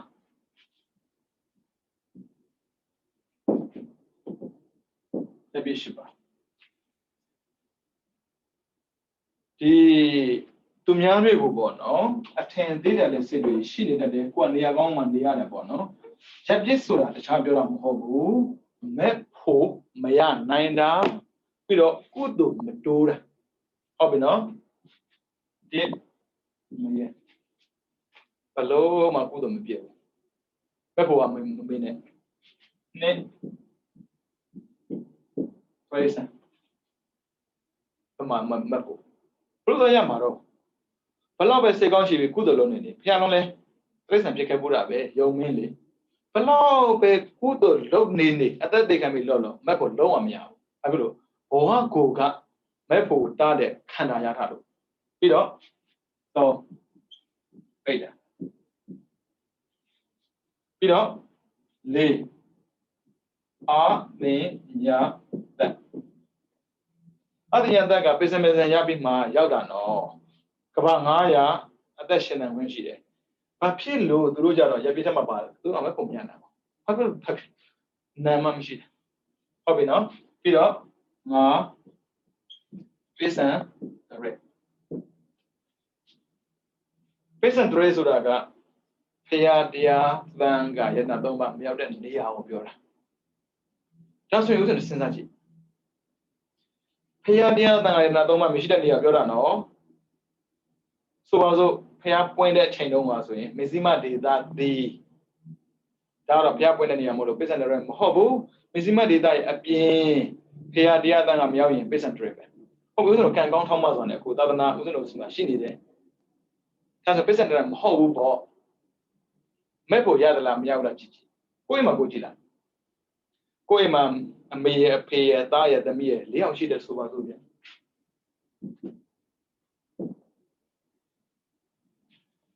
အဲ့ဒီ၄ယောက်စလုံးကကြည်ဝကြည့်ရင်သာတွေ့ရင်တူမှာဖျားရှိဖို့မတူဘူးတရားထိုင်မတူဘူးလို့အခုတို့ကြကြတူတယ်လေဒါကြောင့်မို့သူတို့အိမ်မှာဖျားတရားတန်ခါရနာတော့မှမရှိရင်လည်းပဲပစ္စံတူတယ်အိမ်လည်းပဲပစ္စံတွေပဲဒေသမှာပစ္စံတွေမဟုတ်ဘူးလေအဲကြောင့်ကိုယ့်အိမ်မှာကိုမေးကြည့်ပါတချို့အမေတွေဘောကောင်းတယ်အမေတွေမိတာပိုးတယ်အမေတွေကပဲဖျားထိုင်တယ်အမေတွေကပဲဒီဖျားရှိခိုးတယ်တာသမီးဘာလုပ်နေလဲသူတော့လည်းသူပေါ့ကံဆိုတာလေတယောက်တည်းပြုတ်ပြင်လို့မရတဲ့ကံတွေရှိတယ်ဆိုပါစို့မိသားစုတစုဒီလေးယောက်ကိုကံတူလို့လာပေါင်းတာမှန်ပြီမဲ့ကံကိုထပ်မခွက်နဲ့လေအမေတယောက်ပဲကုသိုလ်လုံးနေတယ်အဖေကရဲတောင်းနေမယ်ဖဲရရင်ရနေမယ်တာသမီးကဂိမ်းပဲဆောင်းနေမယ်ဆိုရင်အကုသိုလ်များနေတဲ့မိသားစုတစုကြီးပွားတိုးတက်ဖို့မလွယ်ဘူးဒါကြောင့်မို့အမေကိုအဖေကထောက်ပံ့ဖို့လိုတယ်လို့မိဘကိုသားသမီးကထောက်ပံ့ဖို့လိုတယ်ထောက်ပံ့ဆိုတဲ့နေရာမှာပေါ့နော်ပစ္စည်းနဲ့ထောက်ပံ့တာတက်တက်ပြောတာမဟုတ်ဘူးကုသိုလ်နဲ့လည်းထောက်ပံ့ရတယ်ပိဿံရမဖြစ်အောင်ဒါပေမဲ့ဗမာနိုင်ငံတော်တော်များများတော့တူတူပဲအိမ်မှာကြည့်လိုက်ပါအခုတင်တန်းတက်နေတဲ့လူတွေအိမ်မှာလည်းကြည့်ပါရှိတဲ့လူအလုံးကုသိုလ်ကိုတူတူလုံးနေတာသလားပေါ့လုံးရင်ပိဿံရမယ်ဖျားတော့တူတူမရှိဘူးမလေးဘောဆက်ဆက်တူတူတွေ့ချင်ပါတယ်ဗမာနဲ့ငယ်အိုထဲမှာလားချင်းချင်းဖက်မှာကုသိုလ်ရတူတူမလုပ်ဘဲနဲ့ဘောဆက်ဆက်တူတူရဖို့မစင်စားနဲ့ဖျားနဲ့ရတော့ဒရာဘာဖြစ်လို့အမြဲတမ်းတွေ့တာလဲကုသိုလ်တူတူလုပ်တာလေအဲ့ဒါတော့မှချော်သွားတာရှိသေးတယ်ဖျားလောင်းကငရေတွေကြလို့ကြတရိษံဖြစ်လို့ဖြစ်ဘာဖြစ်လို့ဆိုတော့ယောက်ျားလေးဖြစ်တာပေါ့နော်ယောက်ျားဆိုဒီတဲ့တိုင်းပဲလူဆိုရင်ကပိုအာသနာ哦အဲ့ကြောင့် person trait ဆိုတာပြည့်ရှိပါတော့မှတို့လည်းတစ်ခုပါဝင်တယ်အဲ့ကြောင့်ကိုယ့်အိမ်ကိုမေးကြည့်ပါငါတို့အိမ်ကရော person trait ဖြစ်နေပြီလားဖျားတန်တရားတန်မကြားတော့ဘူးတချို့ရှိသေးတယ်တရားကြက်ကြက်ဖွင့်မကြိုက်ဘူးသူနာဘာနာလဲတော့မသိဘူးပေါ့နော်ပြောတတ်ပါဘူးဒါကတော့ကိုစဉ်းစားကြပါပေါ့နော်ဒါကြောင့်မို့မိစ္ဆာဒိဋ္ဌိတွေနေတဲ့နိုင်ငံတွေက person trait ပဲမထင်နဲ့ဗျို့သူများနိုင်ငံသိထင်သေးတယ်သူတို့က person trait တွေကိုယ့်ရပါမို့လို့မေးကြည့်ပေါ့နော်အဲကြောင့်ရပ်ပြစ်ရှိပါတော့မှကိုယ့်အိမ်မပါစေနဲ့ကိုယ့်ရက်ွက်မပါစေနဲ့ကိုယ့်မျိုးမပါစေနဲ့ကိုယ့်တိုင်းမပါစေနဲ့ကိုယ့်နိုင်ငံမပါစေနဲ့ကြဲပြန့်လာတာဖရာတရားတန်ခါရဏ3ပါးသာရှိတာဗျဖရာတရားတန်ခါရဏ3ပါးကိုညှို့သားတဲ့မထဲပဲနဲ့နေတဲ့ပုဂ္ဂိုလ်က person trait ပဲပေါ့မက်ပုံမရနိုင်ဘူးလေမက်ပုံမရလို့ကိုရပ်ပြစ်လို့ခေါ်တာပြီးတော့နံပါတ်6အင်္ဂါချူရင်းသူ6အင်္ဂါချူရင်းသူလည်းပဲပိဿံမဒီရပ်ပြစ်ထဲမှာပါတယ်ဘာဖြစ်လို့ခန္ဓာကိုခြုံရင်းနေရင်မက်ပုံမရတော့သူအကံနဲ့ဆိုင်တယ်ကံကခန္ဓာကိုခြုံရင်းဒုက္ခတိအာဟိလို့ခေါ်တယ်ဒုက္ခတိအာဟိဒုက္ခတိဘုံကတော့လူဘုံပဲတဲ့ဒါပေမဲ့အင်္ဂါမပြည့်စုံလို့အာဟိလို့ခေါ်တာသူတို့အောက်မှာရှိသေးတယ်နောက်ထပ်ဒွေရှိမယ်ဒွေဟေရှိမယ်ပြီးရင်ဒီဟေရှိမယ်အဲ့ဒီပုံကမှအပေါ်ဆုံးမှာနောက်တစ်ယောက်ရှိသေးတယ်ဒုက္ခတိအာဟိဒါလူဘုံထဲမှာပြောတာဒီပုဂ္ဂိုလ်တရားပဲမဲ့ပေါ်ရတာတည့်ရတဲ့ပဲမဲ့ပေါ်ရတာမကြတော့ရောက်တော့မှာကုသိုလ်ခံရအောင်သိပါလိမ့်မယ်ငါတို့လုံနေတဲ့ကုသိုလ်တွေဟာနောင်ဘဝတွေမှာငါတို့မဲ့ဖို့ရစီမှာလားသို့မဟုတ်မဲ့ဖို့မရဘဲနဲ့ ဝိတယ်ဝိသွားစီမှာလားသိလာပါလိမ့်မယ်လူတွေရဲ့အတွေ့အကြုံမှာပေါ့နော်ကိုယ်တို့မှန်အားလုံးဓာတ်လို့ထင်တာဘယ်ကလားအကုသိုလ်မှာအားလုံးဓာတ်လို့မဟုတ်တာကြီးရောလောကမူစိတ်တော်မှာကြည့်ပါလားရှင်မျိုးလေအရေးသေးရှင်မျိုးရှိတယ်ဆိုတော့လောကမှာတအားဆင်းတဲ့လူရှိတယ်ကုန်းကောက်စရာမရှိအောင်ဆင်းရတဲ့လူရှိတယ်နည်းနည်းဆင်းတဲ့လူရှိတယ်ဒီထက်နည်းနည်းပိုဆင်းရတို့လေဆင်းရတာရဒီတိုင်းပဲကုသိုလ်မှာလည်းဒီတိုင်းပဲအင်္ဂါချိုးရင်းသူလို့ပြောရင်ပေါ့နော်လူတွေအတွေ့အကြုံမှာအကုသိုလ်ကံကြလို့ထင်တာမဟုတ်ဘူးကုသိုလ်ကံအားနဲ့လို့လာမှာအခုစတဲ့တင်တဲ့မှာဆိုရင်အာဟိစိတ်ကြံသေးတယ်ဂျာထဲမှာပေါ့နော်အာဟိစိတ်ကသိမကြောက်ဘူးတရေလောက်တင်ပြတ်တယ်ဒီနေ့တော့မပြီးတော့အာဟိစိတ်တရေလောက်တင်ပြီးရင်နောက်ထပ်မဟာကုသိုလ်ပေါ်မှာပေါ့နော်ကာမသောဝနာ24ပါးထဲမှာမဟာကုသိုလ်10ပါးရှိတယ်အဲ့ကုသိုလ်10မျိုးကိုကိုကလောက်တဲ့ခါမှာဘယ်လိုစိတ်ကိုထားပြီးလုပ်မလဲဖြစ်တယ်လို့လုပ်မလားတော့မဟုတ်မြို့ဖလာတဲ့လုပ်မလားအဲ့ဒီပုံမှန်မူတည်တော့ကံပြောင်းသွားတာဒါကြောင့်အင်္ဂါချွေးသူမဲ့ဖို့မရနိုင်ဘူးပြီးတော့နံပါတ်9အယူမှားတဲ့ပုံအယူမှားသူကကံမှမယုံတာကံမြုံတဲ့ပုံကိုယ်တွေကဘလို့မှကံပြောင်းမလို့ဘူးမဲ့ဖို့ရတဲ့ဆိုတာကံတဖြည်းဖြည်းနဲ့ပါလာတာကံကောင်းလာတာမဟုတ်ကံပါသွားတာကိလေသာပါလေကံပါလေပဲကံပါရင်ဘဝဆိုတာမရှိတော့ဘူးဒါပေမဲ့အယူမှားတဲ့ပုံကိုယ်တွေကမဲ့ဖို့ကျင့်ဖို့ဝေးကြီးပျော်ပျော်ပဲနေမှာပေါ့အဲ့ဒီပုံကိုလည်းမဲ့ဖို့မရဘူးအယူမှားတဲ့ပြောရုံနဲ့အပယ်ကြမယ်လို့မထင်နဲ့နော်တတိထားအောင်ချက်ပြင်းထဲမှာပါလာပဲရှိတာသူအပယ်ကြမယ်လို့ပြောတာမဟုတ်ဘူးယူမှားတယ်ဆိုသစ္စာကိုမသိတာကံကိုမယုံတာကံမယုံနဲ့မကောင်းတာလုပ်တာမှမဟုတ်တာကောင်းတာလုပ်တတ်ဖို့ရှိတယ်လေကျင်နာတတ်တယ်တဏှာတတ်တယ်အဲ့ပုဂ္ဂိုလ်ကြောင့်မကောင်းတာမလုပ်ဘူးလေဟုတ်ပြီနော်ပြီးတော့နံပါတ်8သာသနာပြင်ပသာသနာပြင်ပဆိုတာသီလသမာဓိပညာမရှိတဲ့လူတွေအတိုင်းဝိုင်းကိုပြောတာသာသနာတွင်လို့ပြောရင်လူတွေအတွင်းမှာဘုန်းကြီးတွေနေတဲ့နေရာလို့ထင်တာမဟုတ်ဘူးသာသနာဆိုတာသီလသမာဓိပညာကိုပြောတာသီလသမာဓိပညာမရှိတဲ့အတိုင်းဝိုင်းဟာသာသနာပြင်ပပဲကိုကျင့်တရားမကောင်းတဲ့အဖွဲ့အစည်းဟုတ်ပြီနော်အဲ့ဒါသာသနာပြင်ပရောက်တဲ့ပုဂ္ဂိုလ်လည်းပဲမဲ့ဖို့မရဘူးသိကြတာပေါ့သီလမှမရှိပဲနဲ့သမာဓိမရဘူးသမာဓိမှမရှိတာဘလို့ပညာသိမှလည်းမရဘူးဟုတ်ပြီနော်အဲ့ဒါရပ်ပြစ်၈ပါးဒီရပ်ပြစ်၈ပါးကရောဩကာသကရောကျိုးကရောလို့ပြောက်တာလားရတာမဟုတ်ဘူးရှောင်ရတယ်ဆိုပါစို့ဘယ်လိုငရဲကြမနေဘူးသိစံဖြစ်မနေဘူးပိတ်တာဖြစ်မနေဘူးအတ္တရတရောက်မနေဘူးဒါလေးတော့ဥစ္စာပြင်ရမယ်အင်္ဂါအကောင်းကြီး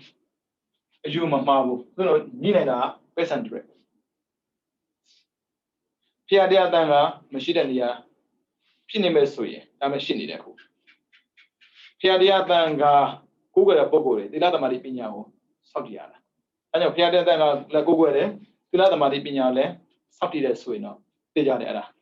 ပဲဆန်directမဟုတ်ဘူးတက္ကနာတွင်ပြန်ရောက်လာတယ်ဒါပေမဲ့ဖျားတရားတန်ကမရှိဘူး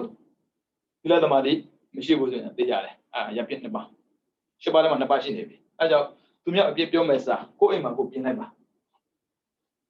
သားကိုချစ်သလားသမီးကိုချစ်သလားယောက်ျားကိုချစ်သလားဆွဲခေါ်ပါတချို့လို့ရှိမှာပေါ့နော်ဆွဲခေါ်လို့မရဘူးထားခိုင်းလိုက်ဒါမယ်ဦးဇင်းတို့ဒီ Isaac တင်တဲ့ခါမှာပေါ့နော်တချို့အာယုံတွေကဦးဇင်းတို့ accept လက်ခံရတယ်တချို့ကကျတော့ချင်းပြောင်းလဲပေးရတယ်တချို့ကကျတော့လေးထားခဲ့ရတယ်လူတန်းကိုဆွဲဖို့ကိုယ်မှအားမရှိဘူးဟုတ်ပြီနော်ဒါကရပ်ပြစ်၈ပါးပြီးတော့ရန်သူ၅ပါးသိပြီသားပဲရေမီးမင်းဆိုတာအုတ်ချုပ်သူပြောတာနော်ပြီးတော့ခိုးသူပြီးအမွေခံဆို9ယောက်ဟုတ်ပြီနော်ပြီးတော့ဝိပဿနာတရား၄ပါးဒါတွေတော့သိသိနေလူတွေဘာဖြစ်လို့ဆင်းရဲတာလဲဘာဖြစ်လို့မချမ်းသာသေးတာလဲဝိပဿနာတရားဝိပဿနာတရား၄ပါးဝိပဿနာပျက်စီးနေတာပြောတာပျက်စီးနေတာတဲ့ကာလဝိပဿနာဖြစ်ပြအဲ့ခေတ်ကပြည့်နေပြီဆိုရင်ကိုယ်တူကံကောင်းတဲ့လူတွေမကြည့်ပါဘူး ဟာရှင်ပြရဲ့ကိုယ်တို့ကကောင်းတဲ့ကြိုးပေးမှာပေါ့ဘက်ကလားဖြစ်ပြတဲ့ချိန်မှလေလူကောင်းတွေချမ်းသာကြည့်လူရောမာတွေကကိုယ်ဒုက္ခပေးလိမ့်မယ်အဲ့ဒါချမ်းသာတာကိုအသက်ခံရမှာအဲ့ကြောင့်ဖြစ်ပြမှာ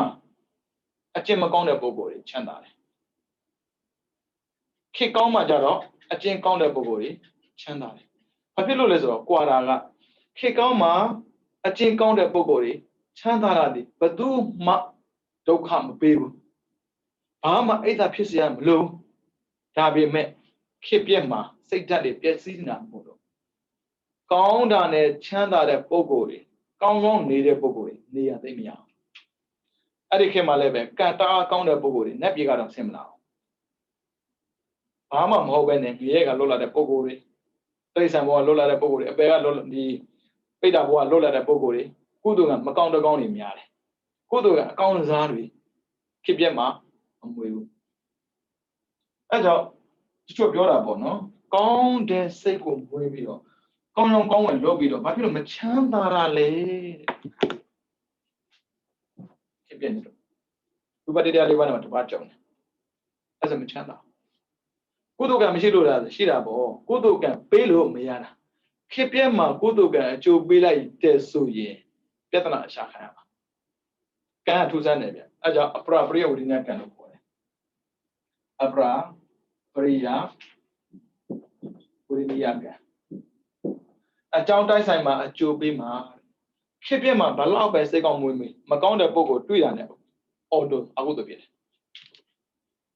ကိုအရိယာမဟုတ်သေးဘူးအရိယာမဟုတ်သေးတော့ဗျာအခုတော့ပေါ်ကုသိုလ်လောက်ဘလောက်ပဲလောက်တယ်ပြောအခုတော့ပေါ်လာပြီဆိုရင်ကုသိုလ်အကျိုးပေးဖို့ခက်သွားတယ်အဲကြောင့်ကာလဝိပတ္တိဖြစ်ပြမှာမဟုတ်တာလို့တော့ပုံကိုချမ်းသာတယ်ဒါဆိုဒီတော့မဟုတ်တာလောက်တော့မယ်လောက်ဖြစ်ဆိုတော့အမြင်နဲ့မကြော်ဘူးတက်တန်းတူတဲ့ကာလမှာဖြစ်တဲ့ပဲရှိတယ်တက်တန်းရှိတဲ့ကာလမှာဖြစ်ပြမရှိဘူးတက်တန်းအမြဲတမ်းတူမနေဘူးတရားအောက်ပဲသုံးညနှလုံးသုံးညနှလုံးအမြဲတမ်းဖြစ်မနေဘူးအလုံးစုံရော့ရင်သုံးညတစ်လုံးထိရော့မှာအသက်10နှစ်တန်းထိတက်လာလိမ့်မယ်သုံးည140သုံးညအလုံးပေါင်း140တိတက်လိမ့်မယ်ဆင်းချက်သလားတရားရောက်တဲ့မနှဲကြတယ်အဲ့ဒါကိုလူတွေကလေဖြစ်ပြမှာတက်တန်းတူတဲ့ကာလမှာချမ်းသာတဲ့ပုံကိုယ်တွေကိုတွားပြီးတော့အတူယူတတ်တယ်ကန်ဆိုးတာပဲသိခံလိုက်ပြီးတော့တန်တုတ်ထီရတာနဲ့ရောင်ရက်တက်အောင်ကြိုးစားဖြစ်ပြမှာချမ်းသာတာဟာကန်ဆိုးခြင်းအကြောင်းဖြစ်နေတတ်တယ်နော်အဲကြောင့်ချမ်းသာဖို့မလွယ်ပါဘူးကာလဝိပတ္တိဖြစ်နေတယ်ပြီးတော့နံပါတ်2ဥပတိဝိပတ္တိရုပ်ဆိုးတာပြောတယ်ရုပ်ဆိုးလည်းနေရာမြတ်တတ်ဘူးတဲ့ဘလောက်ပဲကန်ဆိုးတဲ့ပုံကိုဖြစ်နေပါစေမွဲတေးလန့်တဲ့မိသားစုမှာမွေးပါစေဂျုံလေးရလေးတအားလှနေရင်နေရာရတယ်ဘလောက်ပဲချမ်းသာတဲ့မိသားစုမှာမွေးရုပ်ကဆိုးနေရင်လူရမဝင်ဘူးအဲ့ဒါပြောတာဥပတိဝိပတ္တိရုပ်ဆိုးတယ်အဲ့ကြောင့်တေလာလေးကိုတော့မြင်အောင်လောက်ပါမေတ္တာမပြတ်ပါနဲ့မေတ္တာပြတ်တာနဲ့ရုပ်ဆိုးတယ်အဲ့ဒါရှင်မတရားတွေမှန်မကြည့်ရတဲ့အမသိဘူးလေသူပြောတဲ့ပြောရတာလေဟုတ်တယ်လေမှန်တာမကြည့်ရပါဘူးဗျာမကြည့်နဲ့ပေါ့မှန်ဝဲသက်တာလေဥပရိဝိပတ္တိတဲ့ရုပ်ဆိုးတဲ့ပုဂ္ဂိုလ်လည်းဖွင့်မရတတ်ဘူးတဲ့အဲ့ဆိုရုပ်ဆိုးတဲ့ပုဂ္ဂိုလ်ဘာလို့လဲပညာတောင့်တော့ရတယ်ပညာတိုက်တော့ပညာကြောင့်နေရတော့ရလိမ့်မယ်ရုပ်ကြောင့်မဟုတ်ရုပ်ဆိုးပါဆိုတော့မှဘာမောလဲတော့ရှောက်လို့ရမလားဗျဘယ်သူကြည့်မှာတရားကကြည့်တာမှမဟုတ်တာနော်အဲကြောင့်ရုပ်ဆိုးနေရင်လည်းပဲခွင့်ရေးတွေဆောင်ရှုံးတတ်ပါတယ်တဲ့ပြီးတော့သီလဝိပတ္တိကိုချင်းတရားပြည့်တာဖြစ်ပြလို့အပယ်မကြဘူးရုပ်ဆိုးလို့အပယ်မကြဘူးကိုချင်းတရားပြည့်ရင်တော့အပယ်ကြတယ်ပြီးတော့နံပါတ်4ယောဂဝိပတ္တိပညာလေပြင်းတယ်လေပြင်းချမ်းသာမလားအိတ်တယ်လေမင်းတော့မှန်တော့ အဲ့ဆိုပြောင်းမြန်ကာလတန်ပတ်တိခေကောင်းတဲ့ကြုံရင်လူတွေကလေတိတ်မကြိုးစားပဲနဲ့အဆင်ပြေတယ်ခေပြက်နေရင်တားကြိုးစားရတယ်အဲ့လိုတားကြိုးစားတာမှနည်းနည်းပဲရတာခေပြက်လို့ပြောင်းမြန်ပြန်ကြည့်မှဆိုရင်ကာလတန်ပတ်တိခေကောင်းတဲ့တွေ့ရင်လူတွေချမ်းသာတယ်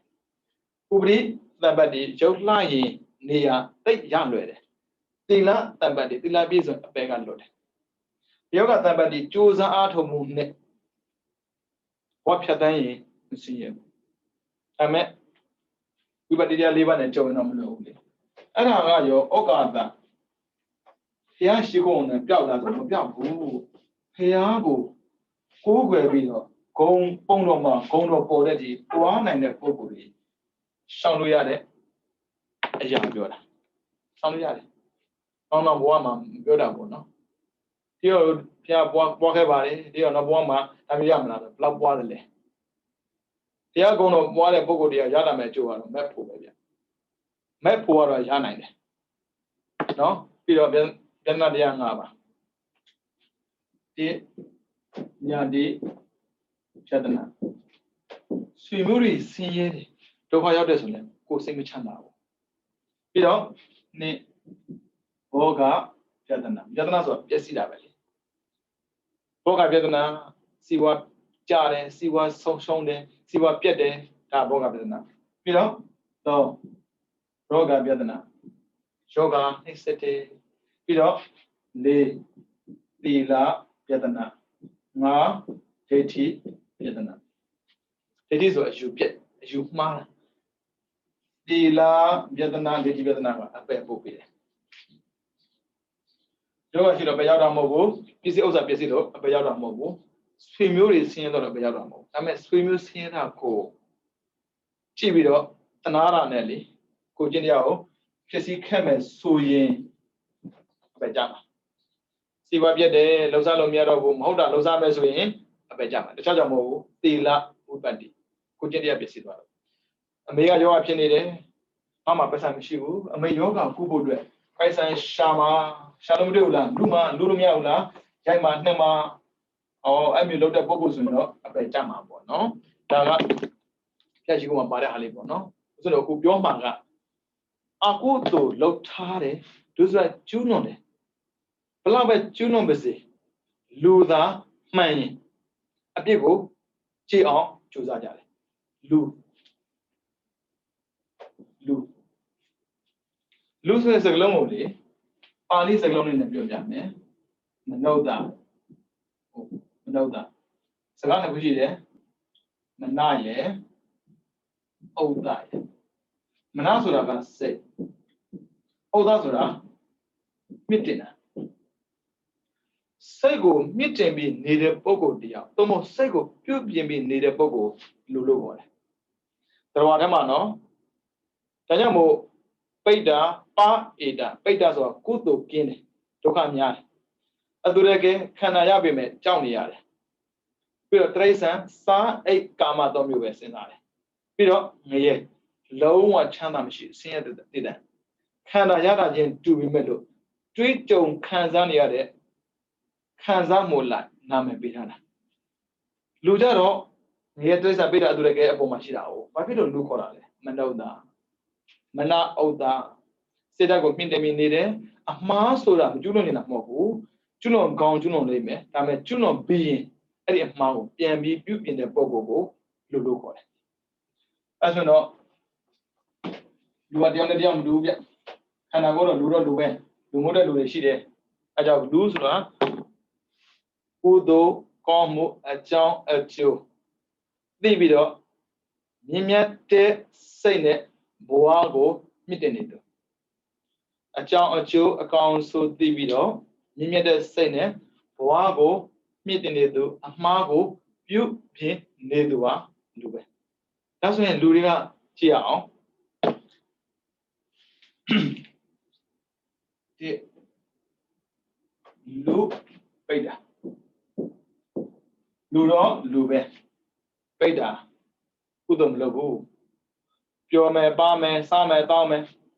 လိုချင်တာဟိုကမြင်လိုချင်ဒီကမြင်လိုချင်ဟိုကမြင်စားချင်ဒီကမြင်စားချင်အိုးလိုချင်တဲ့စိတ်နဲ့ဘဝဖြတ်တန်းတာလူပိဋ္ဌာအဲဆိုရင် လောဘကြီးသူပေါ့ဗျာလောဘကြီးသူလူပိတ်တာအဲ့တော့ကိုမပါစေနဲ့လူတော့လူပဲအဲ့လိုလူခေါ်ရတဲ့လူကံနဲ့မွေးလာတာမှန်ပေမဲ့ကုသိုလ်မလုပ်ပဲနဲ့လူချင်းတဲ့စိတ်နဲ့ပဲဘဝဖြတ်သန်းနေတာပြီးတော့နံပါတ်2လူအတူရကဲလူတော့လူပဲဖျားသွားကြောင်းတဲ့ကုသိုလ်လောကမှာငင်းဆန်နေတာဖျားဆိုရင်သွားကြဆိုငါမအားသေးဘူးကြောင်းသွားကြဆိုငါမအားသေးဘူးကုသိုလ်မအားသေးဘူးဘယ်ချိန်မှတီဗီရှိမှာပဲမဟုတ်တဲ့နေရာမှာဆိုသူထိတ်ဆုံးမှာကုသိုလ်လောကမှာကြောင်းနေသူဟာလူတော့လူပဲဒါပေမဲ့လူအတူတည်းပဲဘာဖြစ်လို့လူအတူတည်းကပြောရဆိုရင်အဲ့ဒီပုဂ္ဂိုလ်ကကုသိုလ်လောကမှာကြောင်းနေတာဖြစ်တယ်သေပြီးရင်အတူတည်းပဲဖြစ်မှာမဟုတ်တော့ဘာဖြစ်လို့လူပိတ်တာခေါ်တာဆိုရင်လောဘကြီးတဲ့စိတ်နဲ့ဘဝဖြတ်သန်းတာဖြစ်တဲ့အတွက်သေပြီးရင်ပိတ်တာဖြစ်မှာမဟုတ်တော့ပြီးတော့ကြံနေတယ်လူပိတ်ဆန်လူတော့လူပဲစားအိတ်ကာမှာအပျော်ပါပျော်မယ်ပါမယ်စားမယ်တောက်မယ်အမလီလူဘောဆိုတူတူလေးရဲ့တက်တူတူလေးနေရတာဒါတော့ပျော်အဲကြောင့်စားတော့မျိုးဆိုးနေတာပေါ့လေအဲ့လိုပြောကြပါစို့ရဲတောက်ပြီးတော့လေဘောဖြတ်သန်းပျော်မယ်ပါစိတ်ကပင်မခံနေတယ်ရတဲ့ပိုက်ဆံနဲ့ရဲတောက်တယ်အဲ့ပုဂ္ဂိုလ်တွေအဲ့လူတရိတ်ဆန်အဆိုင်ကတမတ်တဲ့ပြောတာမဟုတ်ဘူးနော်ပိုက်ဆံကိုဘာတွေ့ရှာလာလဲပျော်ဖို့ထွက်လေအနက်ကသွားမယ်ဘာသွားမယ်ဒန်စ်ကာမယ်တည်ကြတယ်အဲ့ဒါလူတရိတ်ဆန်ပြီးတော့လာမယ်လေလူတော့လူပဲတဲ့ပစ္စည်းတွေလည်းပူနေရတယ်သားတွေလည်းပူတယ်သားဘယ်ရောက်နေလဲမသိသေးဘူးဘယ်ရောက်နေလဲမသိဘူးဘဝကိုလေအချိန်တိုင်းပူနေတာအဲ့ဒီဘဝကသိရင်ငရဲကြမှာမလို့သူလူငရဲလူတော့လူပဲလူဖြစ်ပြီးငရဲကြနေတဲ့လူတဲ့နောက်ဆုံးလူတယောက်ပြန်တယ်လူကတော့လူတွေထဲကလူကုသိုလ်အကုသိုလ်အကြောင်းအကျိုးအကောင်းဆုံးသိပြီးတော့မြင့်မြတ်တဲ့စိတ်နဲ့ဘဝကိုမြင့်တင်တာဘာဖြစ်လို့လူခေါ်တာလဲဆိုရင်လူကနေတော့အပေါ်တက်မယ်ဆိုရင်နဲ့ပြီးတော့ပြမပြီးတော့နိဗ္ဗာန်ဒီလူကသာနတ်ပြမနိဗ္ဗာန်ရနေတာဒီလူတွေကအောက်ကိုဆင်းသွားမှာဒါကြောင့်မို့လူဘဝနေတော့အပေါ်တက်မလားအောက်ဆင်းမလားလောဘဒေါသမောဟကြီးပြီးတော့အတ္တကြီးတဲ့ပုဂ္ဂိုလ်တွေအောက်ဆင်းသွားတာအဲ့ဒါကြောင့်ကံကလေကိုယ့်ကိုစမ်းသပ်လိုက်တယ်မင်းလူပြေသွားမင်းဘလို့နေတယ်လဲလောဘကြီးနေတာလားကုသိုလ်လောမှာကြောက်နေတာလားအပျော်ပါမဲ့နေတာလားအပူများနေတာလားသို့မဟုတ်လောဘဒေါသမောဟကိုလျှော့ပြီးတော့ကောင်းတာလုပ်နေသလားအဲ့ဒီပုံမှာမူတည်တော့ကံအကျိုးပြန်ပြီးတယ်ကုသိုလ်ကိုတာမန်လုပ်ရင်လူဖြစ်မယ်ကုသိုလ်ကိုတာမန်ထက်ပိုလုပ်ရင်နတ်ဖြစ်မယ်ကုသိုလ်ကိုငြိမ်းချမ်းစွာလုပ်ရင်ပြမဖြစ်မယ်ကုသိုလ်လုပ်တဲ့ခါမှာအကုသိုလ်ကင်းအောင်ကြိုးစားရင်နိဗ္ဗာန်ရမယ်အဲကြောင့်ဦးဇင်းတို့လူပြည်ရောက်နေတယ်မေကြီးလူတယ်ကြည့်လို့နော်အဲကြောင့်သာသမီးကကိုဖို့အတွက်ယူရတာမဟုတ်ပါဘူးသူတို့ကိုကိုဖို့အတွက်သူတို့ဒီမသိဘူးသိအောင်ကိုလုပ်ပြရမယ်မရှိဘူးရှိအောင်လုပ်ပြရမယ်မသိတာကိုတော့ကဖြစ်နေမလားမရှိတာကိုတော့ကဖြစ်နေမလားမေးကြည့်ပေါ့မသိရင်ပြောပေးလေမရှိရင်ရှာပေးလေခါကြလဲတော်တော်ခက်ပါတယ်လူဘဝလေးခဏရတယ်တော့ကများလိုက်တာရကြတဲ့ဘဝသားနဲ့သားတွေဘဝသားနဲ့အဲ့ဒါငရဲမကြခင်ငရဲကိုကြားတယ်လို့ဖြစ်နေတာလူဘဝခဏလေးရတဲ့ကာလမှာလေဒီချမ်းချမ်းလေးနေနေအောင်ကြိုးစားကြံစမ်းပါအဖြစ်လို့များမြင်ချမ်းနဲ့စာတိပေါ်မှာပတ်ဆွဲလန်းပြီးတော့ပူနေရတာလေအဲ့ဒါကြောင့်လူမှန်ရင်တဲ့နေချနဲ့မနေနဲ့နာချနဲ့နေရတယ်နာချဆိုတော့ပြုပြင်ပြောင်းလဲပြီးနေတာပြောတာဒီတန်းနေပါနေတဲ့ဟုတ်တယ်ဗျတိရစ္ဆာန်ကြည့်လိုက်ကိုယ်ပေါ့ဗျကိုယ်လူကံတော့မတူဘူးအဲ့မွေးတဲ့အခါမှာခွေးကိုမွေးတာပဲလူမွေးတာပဲအကောင်လည်းမွေးတယ် ခွေးမွေးတဲ့ခါမှာကောင်းတဲ့မွေးတယ်လို့လူမွေးတဲ့ခါမှာကောင်းတဲ့မွေးတယ်ခွေးမွေးတဲ့ခါမှာဘာမှမပါတယ်လို့လူမွေးတဲ့ခါမှာလည်းဘာမှမပါဒါပေမဲ့ခွေးကလေဒီလက်ထိမပြောင်းဘူးမပြောင်းလို့ဆိုရင်မွေးတော့ကဘာမှမပါဘုံလုံးဒီလေးဒီလက်ထိဘာမှမဟုတ်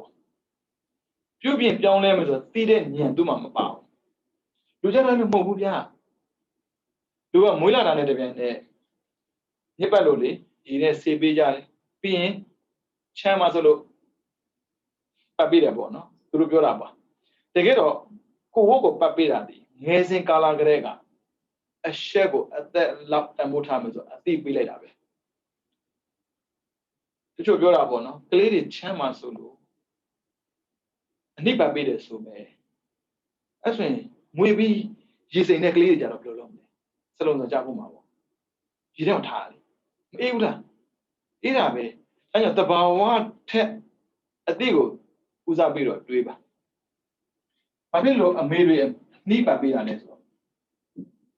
နှိပတ်ပေးတာဒီတိုင်းမနေနဲ့အရှက်ကိုကောက်ဝယ်ပေးရမယ်ဒါကြောင့်အသက်လေးရလာတာနဲ့အရွယ်လေးပြောင်းလာတယ်ပြောင်းလာတဲ့အတိုင်းပြောင်းပြီးတော့ဝတ်ပြရတယ်လေအားတော့ငယ်တော့ဝတ်လို့ရမလားမရဘူးလေရှီရီကော်ပီနာပရိစားတဲ့နဲ့ခန္ဓာမှာရှိနေတဲ့အရာတွေကိုအရှက်လုံးမှုတွေဝါမယ်လို့ပြောထားတာကိုသူတို့ကအရှက်လုံးမှုတော့မဟုတ်ဘူးကြောက်ဖို့တော့ဝတ်တယ်လို့ထင်ကုန်တာအဲ့ဒါကြောက်ဖို့တော့ဝတ်တယ်လို့ထင်ရင်မာနလာပြီပေါ့မာနလိုက်နေမှာအဲ့ဆိုကြွားစရာကိုရှာတာလောဘဘယ်လိုလဲဆိုရင်ကြွားချင်တာဒိဋ္ဌိရှာတာမရတဲ့အခါမှာမကျင်တတ်တာကဒေါသကိုကကြွားချင်တာမှန်မယ်သူများမှကြွားစရာရှိရင်ကိုကမကျင်တတ်တာကအိတ်သာကိုကအဆင်ပြေတယ်အဆင်မပြေတဲ့ပုဂ္ဂိုလ်မပေးချင်တာကမဆွေးရမှားကြတဲ့မှားတွေကို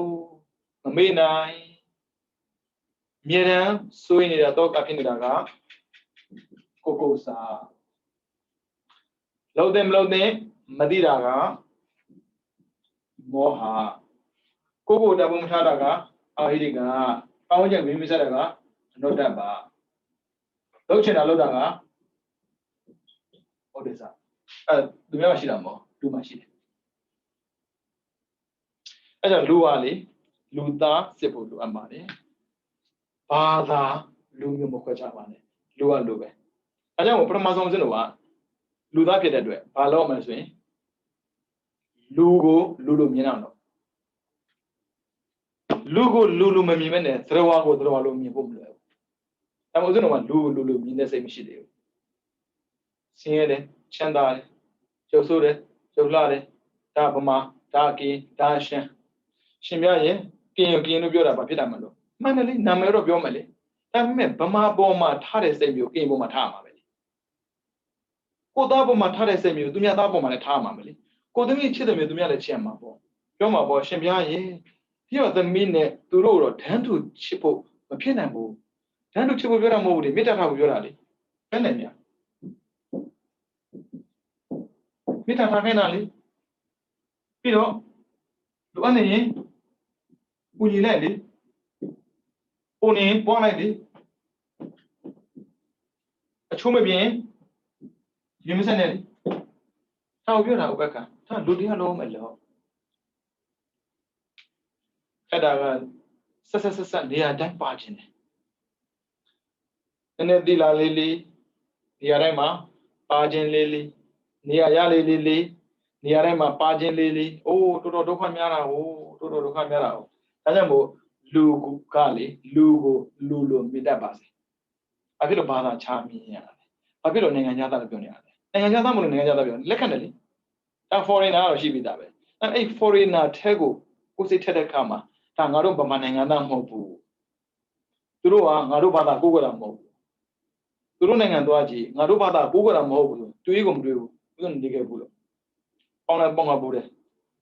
သိညင်သာတာပဲသူတို့ကလေကံလည်းမသိဘူးကုသလည်းမသိဘူးဒါပေမဲ့လူကိုလူလိုမေတ္တာအောင်မေတ္တာဆိုတာကလေတကယ်ကသင်ပေးစရာမလိုဘူးဘေးရန်ကင်းစေခြင်းနဲ့စိတ်ရှိရင်မေတ္တာရှိပြီသားချမ်းသာစေခြင်းတဲ့စိတ် Chama the session, Mita, she be that.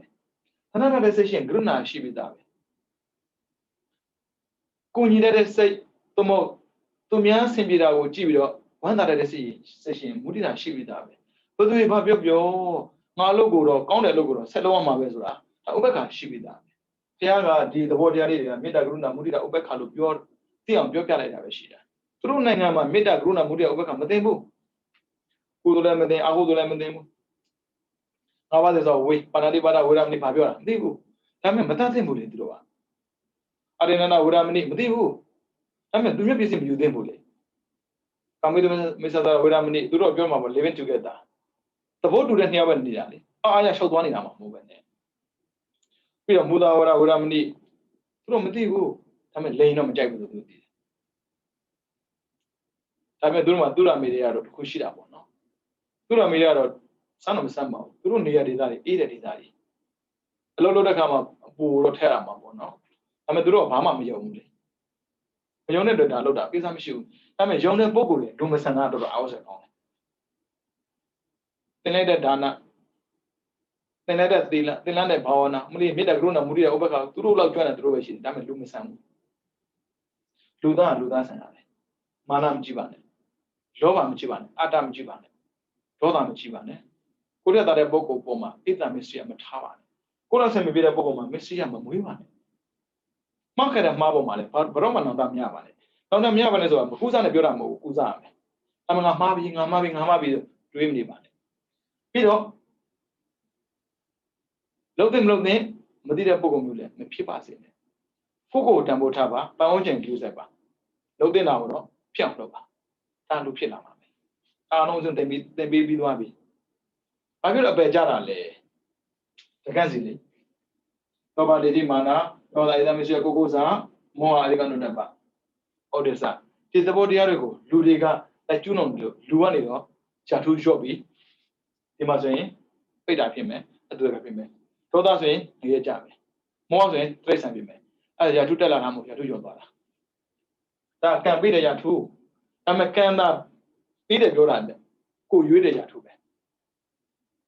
Logama, Luriga, Lurigo, Yatu and be the Shide. Tabi me, Tabawaya, Koganido, Coco Yatu Denji. Lukishina, no Abajana, take out you. Kadaga, Luwali Yana Kamani, second him at Hara, let them know one of it. Lima what you are, Shimia, Blau second shilling. Second feeling, Guramo, Shell Juzani. A Hingane sign to Nelly Kauna, Nelly, as a Shimia, Shimia do, home you down, the Nelly Kauna is your job, Lubon. The Nelly Kaunaba. Ludan Sanaba. A meal of Jama. Ada Ludiaga, Lugo Mibodo. Uzoma, self-confidence call. Coco Yonjiba. Tumia Amagobane. Purely open-minded. Sego Puntalaba. Through Donaro, you do it charm you for no. Through Parmazo Donara, intrapersonal skill to a down. Go machine is a Sego trainer of Zava. Sego trainer. Tara, you want it love. Sego, Matena, who so yen. An interpersonal skill call it. Kaya was ego trainer. Kaya again was again. Lemme, Jaita, Neda, Tokabeda, Malobane. No, then, now, Majovane. Sego, Matena, Kabu so yen. That we went to a Yeduaro. Intrapersonal skill. Sego trainer. Intrapersonal skill. Kaya was again trainer. And I'm here to go. What no? Self-confidence call up, no? Go, Shonchi. Surura Kukuba Abuba. Tamako Aguda Gama. Sita William. Self-confidence and open-minded to a down. Coco Amako, Gogo Myonji, to Myonji, narrow mind. Ata Gila, selfish ဒါစိတ်ထားမပွင့်လင်းရင်ဒါကြောင့်သိတဲ့နာသိအောင်လုပ်ပါဗုဒ္ဓကရှင်းရှင်းလေးရဲ့ဘာဟုတ်သိစင်စားစိတ်ကိုဖွင့်ထားလိုက်တာစိတ်ကိုဖွင့်ထားတယ်ဆိုတာသိအောင်ပဲပြောတာလေဖွင့်ပြီးတော့မဟုတ်တာလို့ပြောတာမဟုတ်ဘူးအဲကြောင့်ကိုယ်ကိုယုံကြည်ရမယ်ပြီးတော့စိတ်ထားပွင့်လင်းရမယ်ပြီးတော့ nabal 4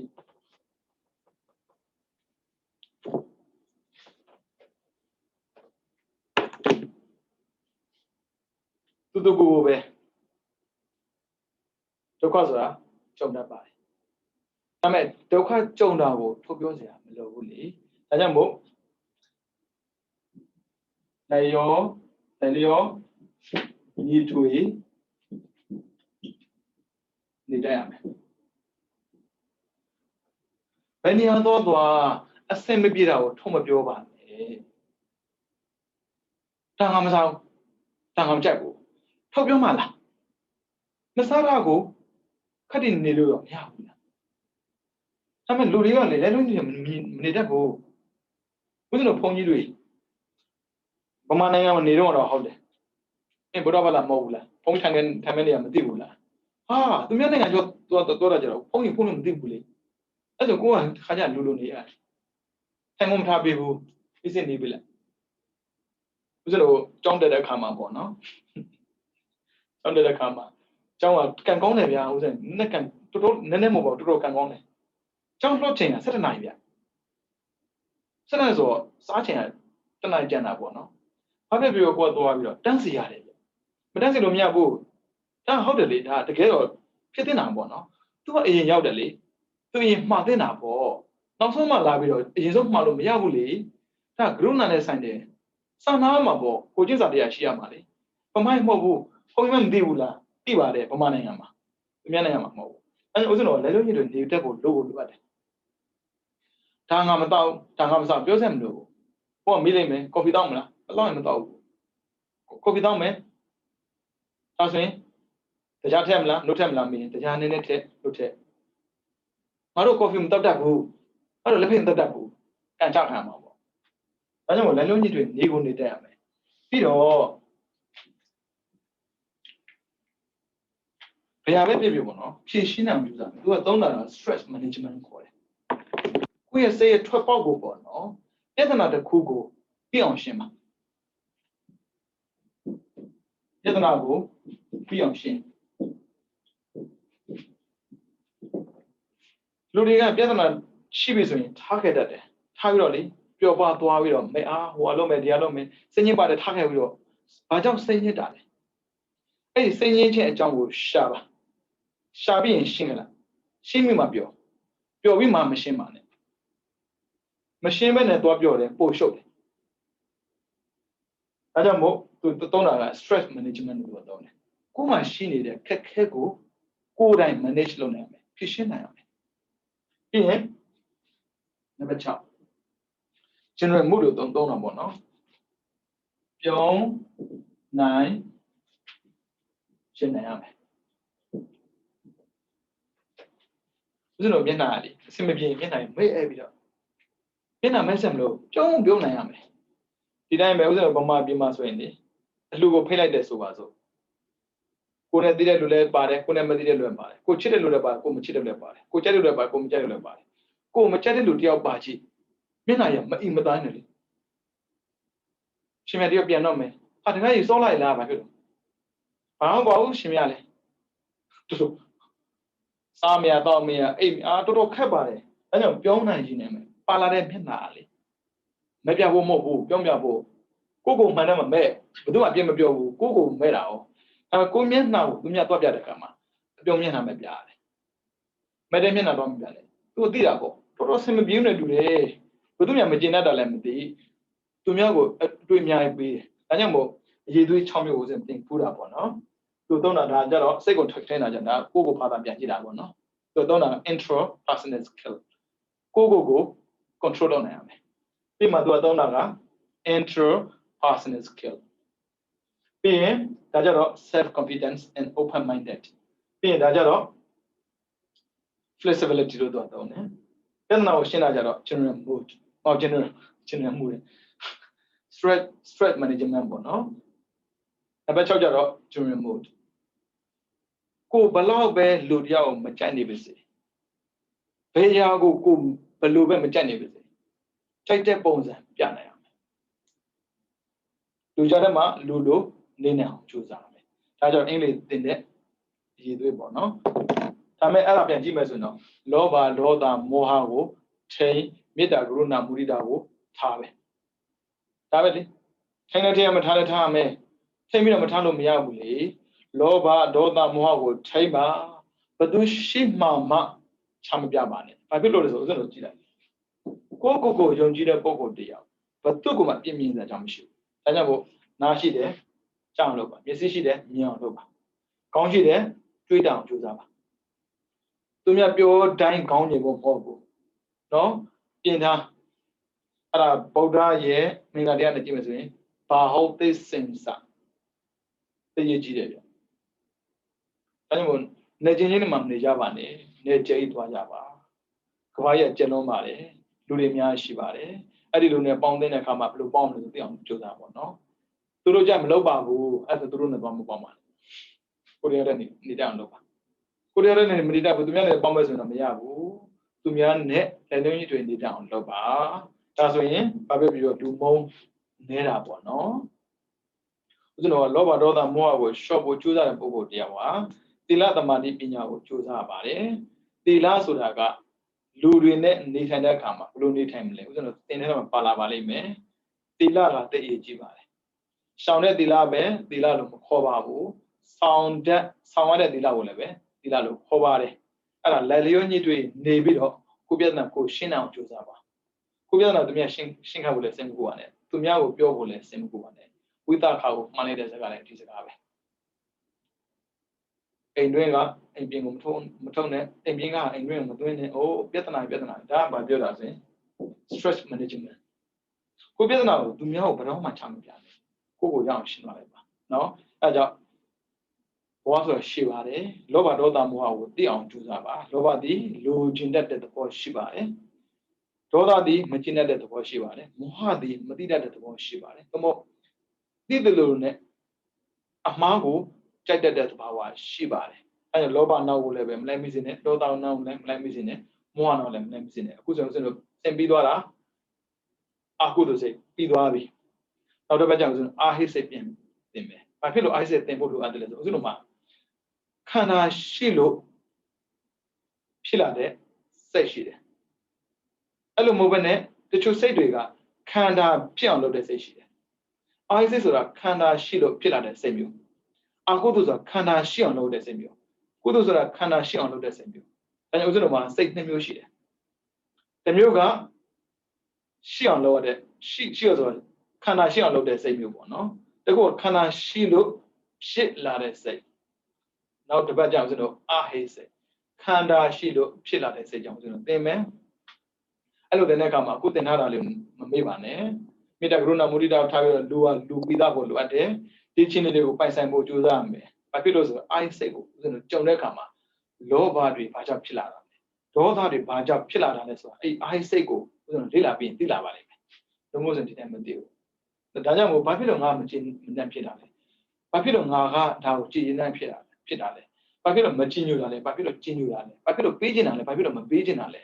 အဲ့ဒါတခြားကိုမှီပြီးဖြစ်တာမဟုတ်အမြင်အကြားကိုမှီပြီးဖြစ်တာဒါကြောင့်မြင်တာကြားတာကိုဦးဇင်းတို့သိအောင်ကြိုးစားဖို့လိုအပ်ပါတယ်ဘာကြောင့်မြင်တာလဲဘာကြောင့်ကြားတာလဲဘယ်လိုပြုပြင်မလဲ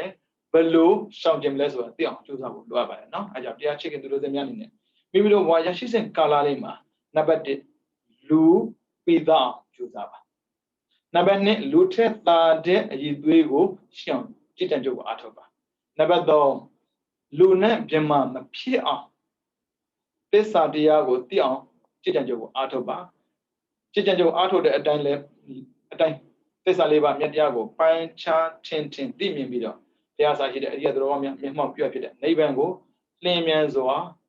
မျက်မှောက်ပြုနိုင်သောသူတော်ကောင်းများဖြစ်ကြပါစေကုန်သတည်း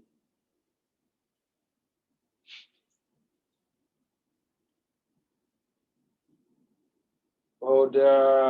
သာသနာစီရံ Taitadu Bodha Dadana Siram Taitadu Bodha Dadana Siram Taitadu Sadhu Sadhu Sadhu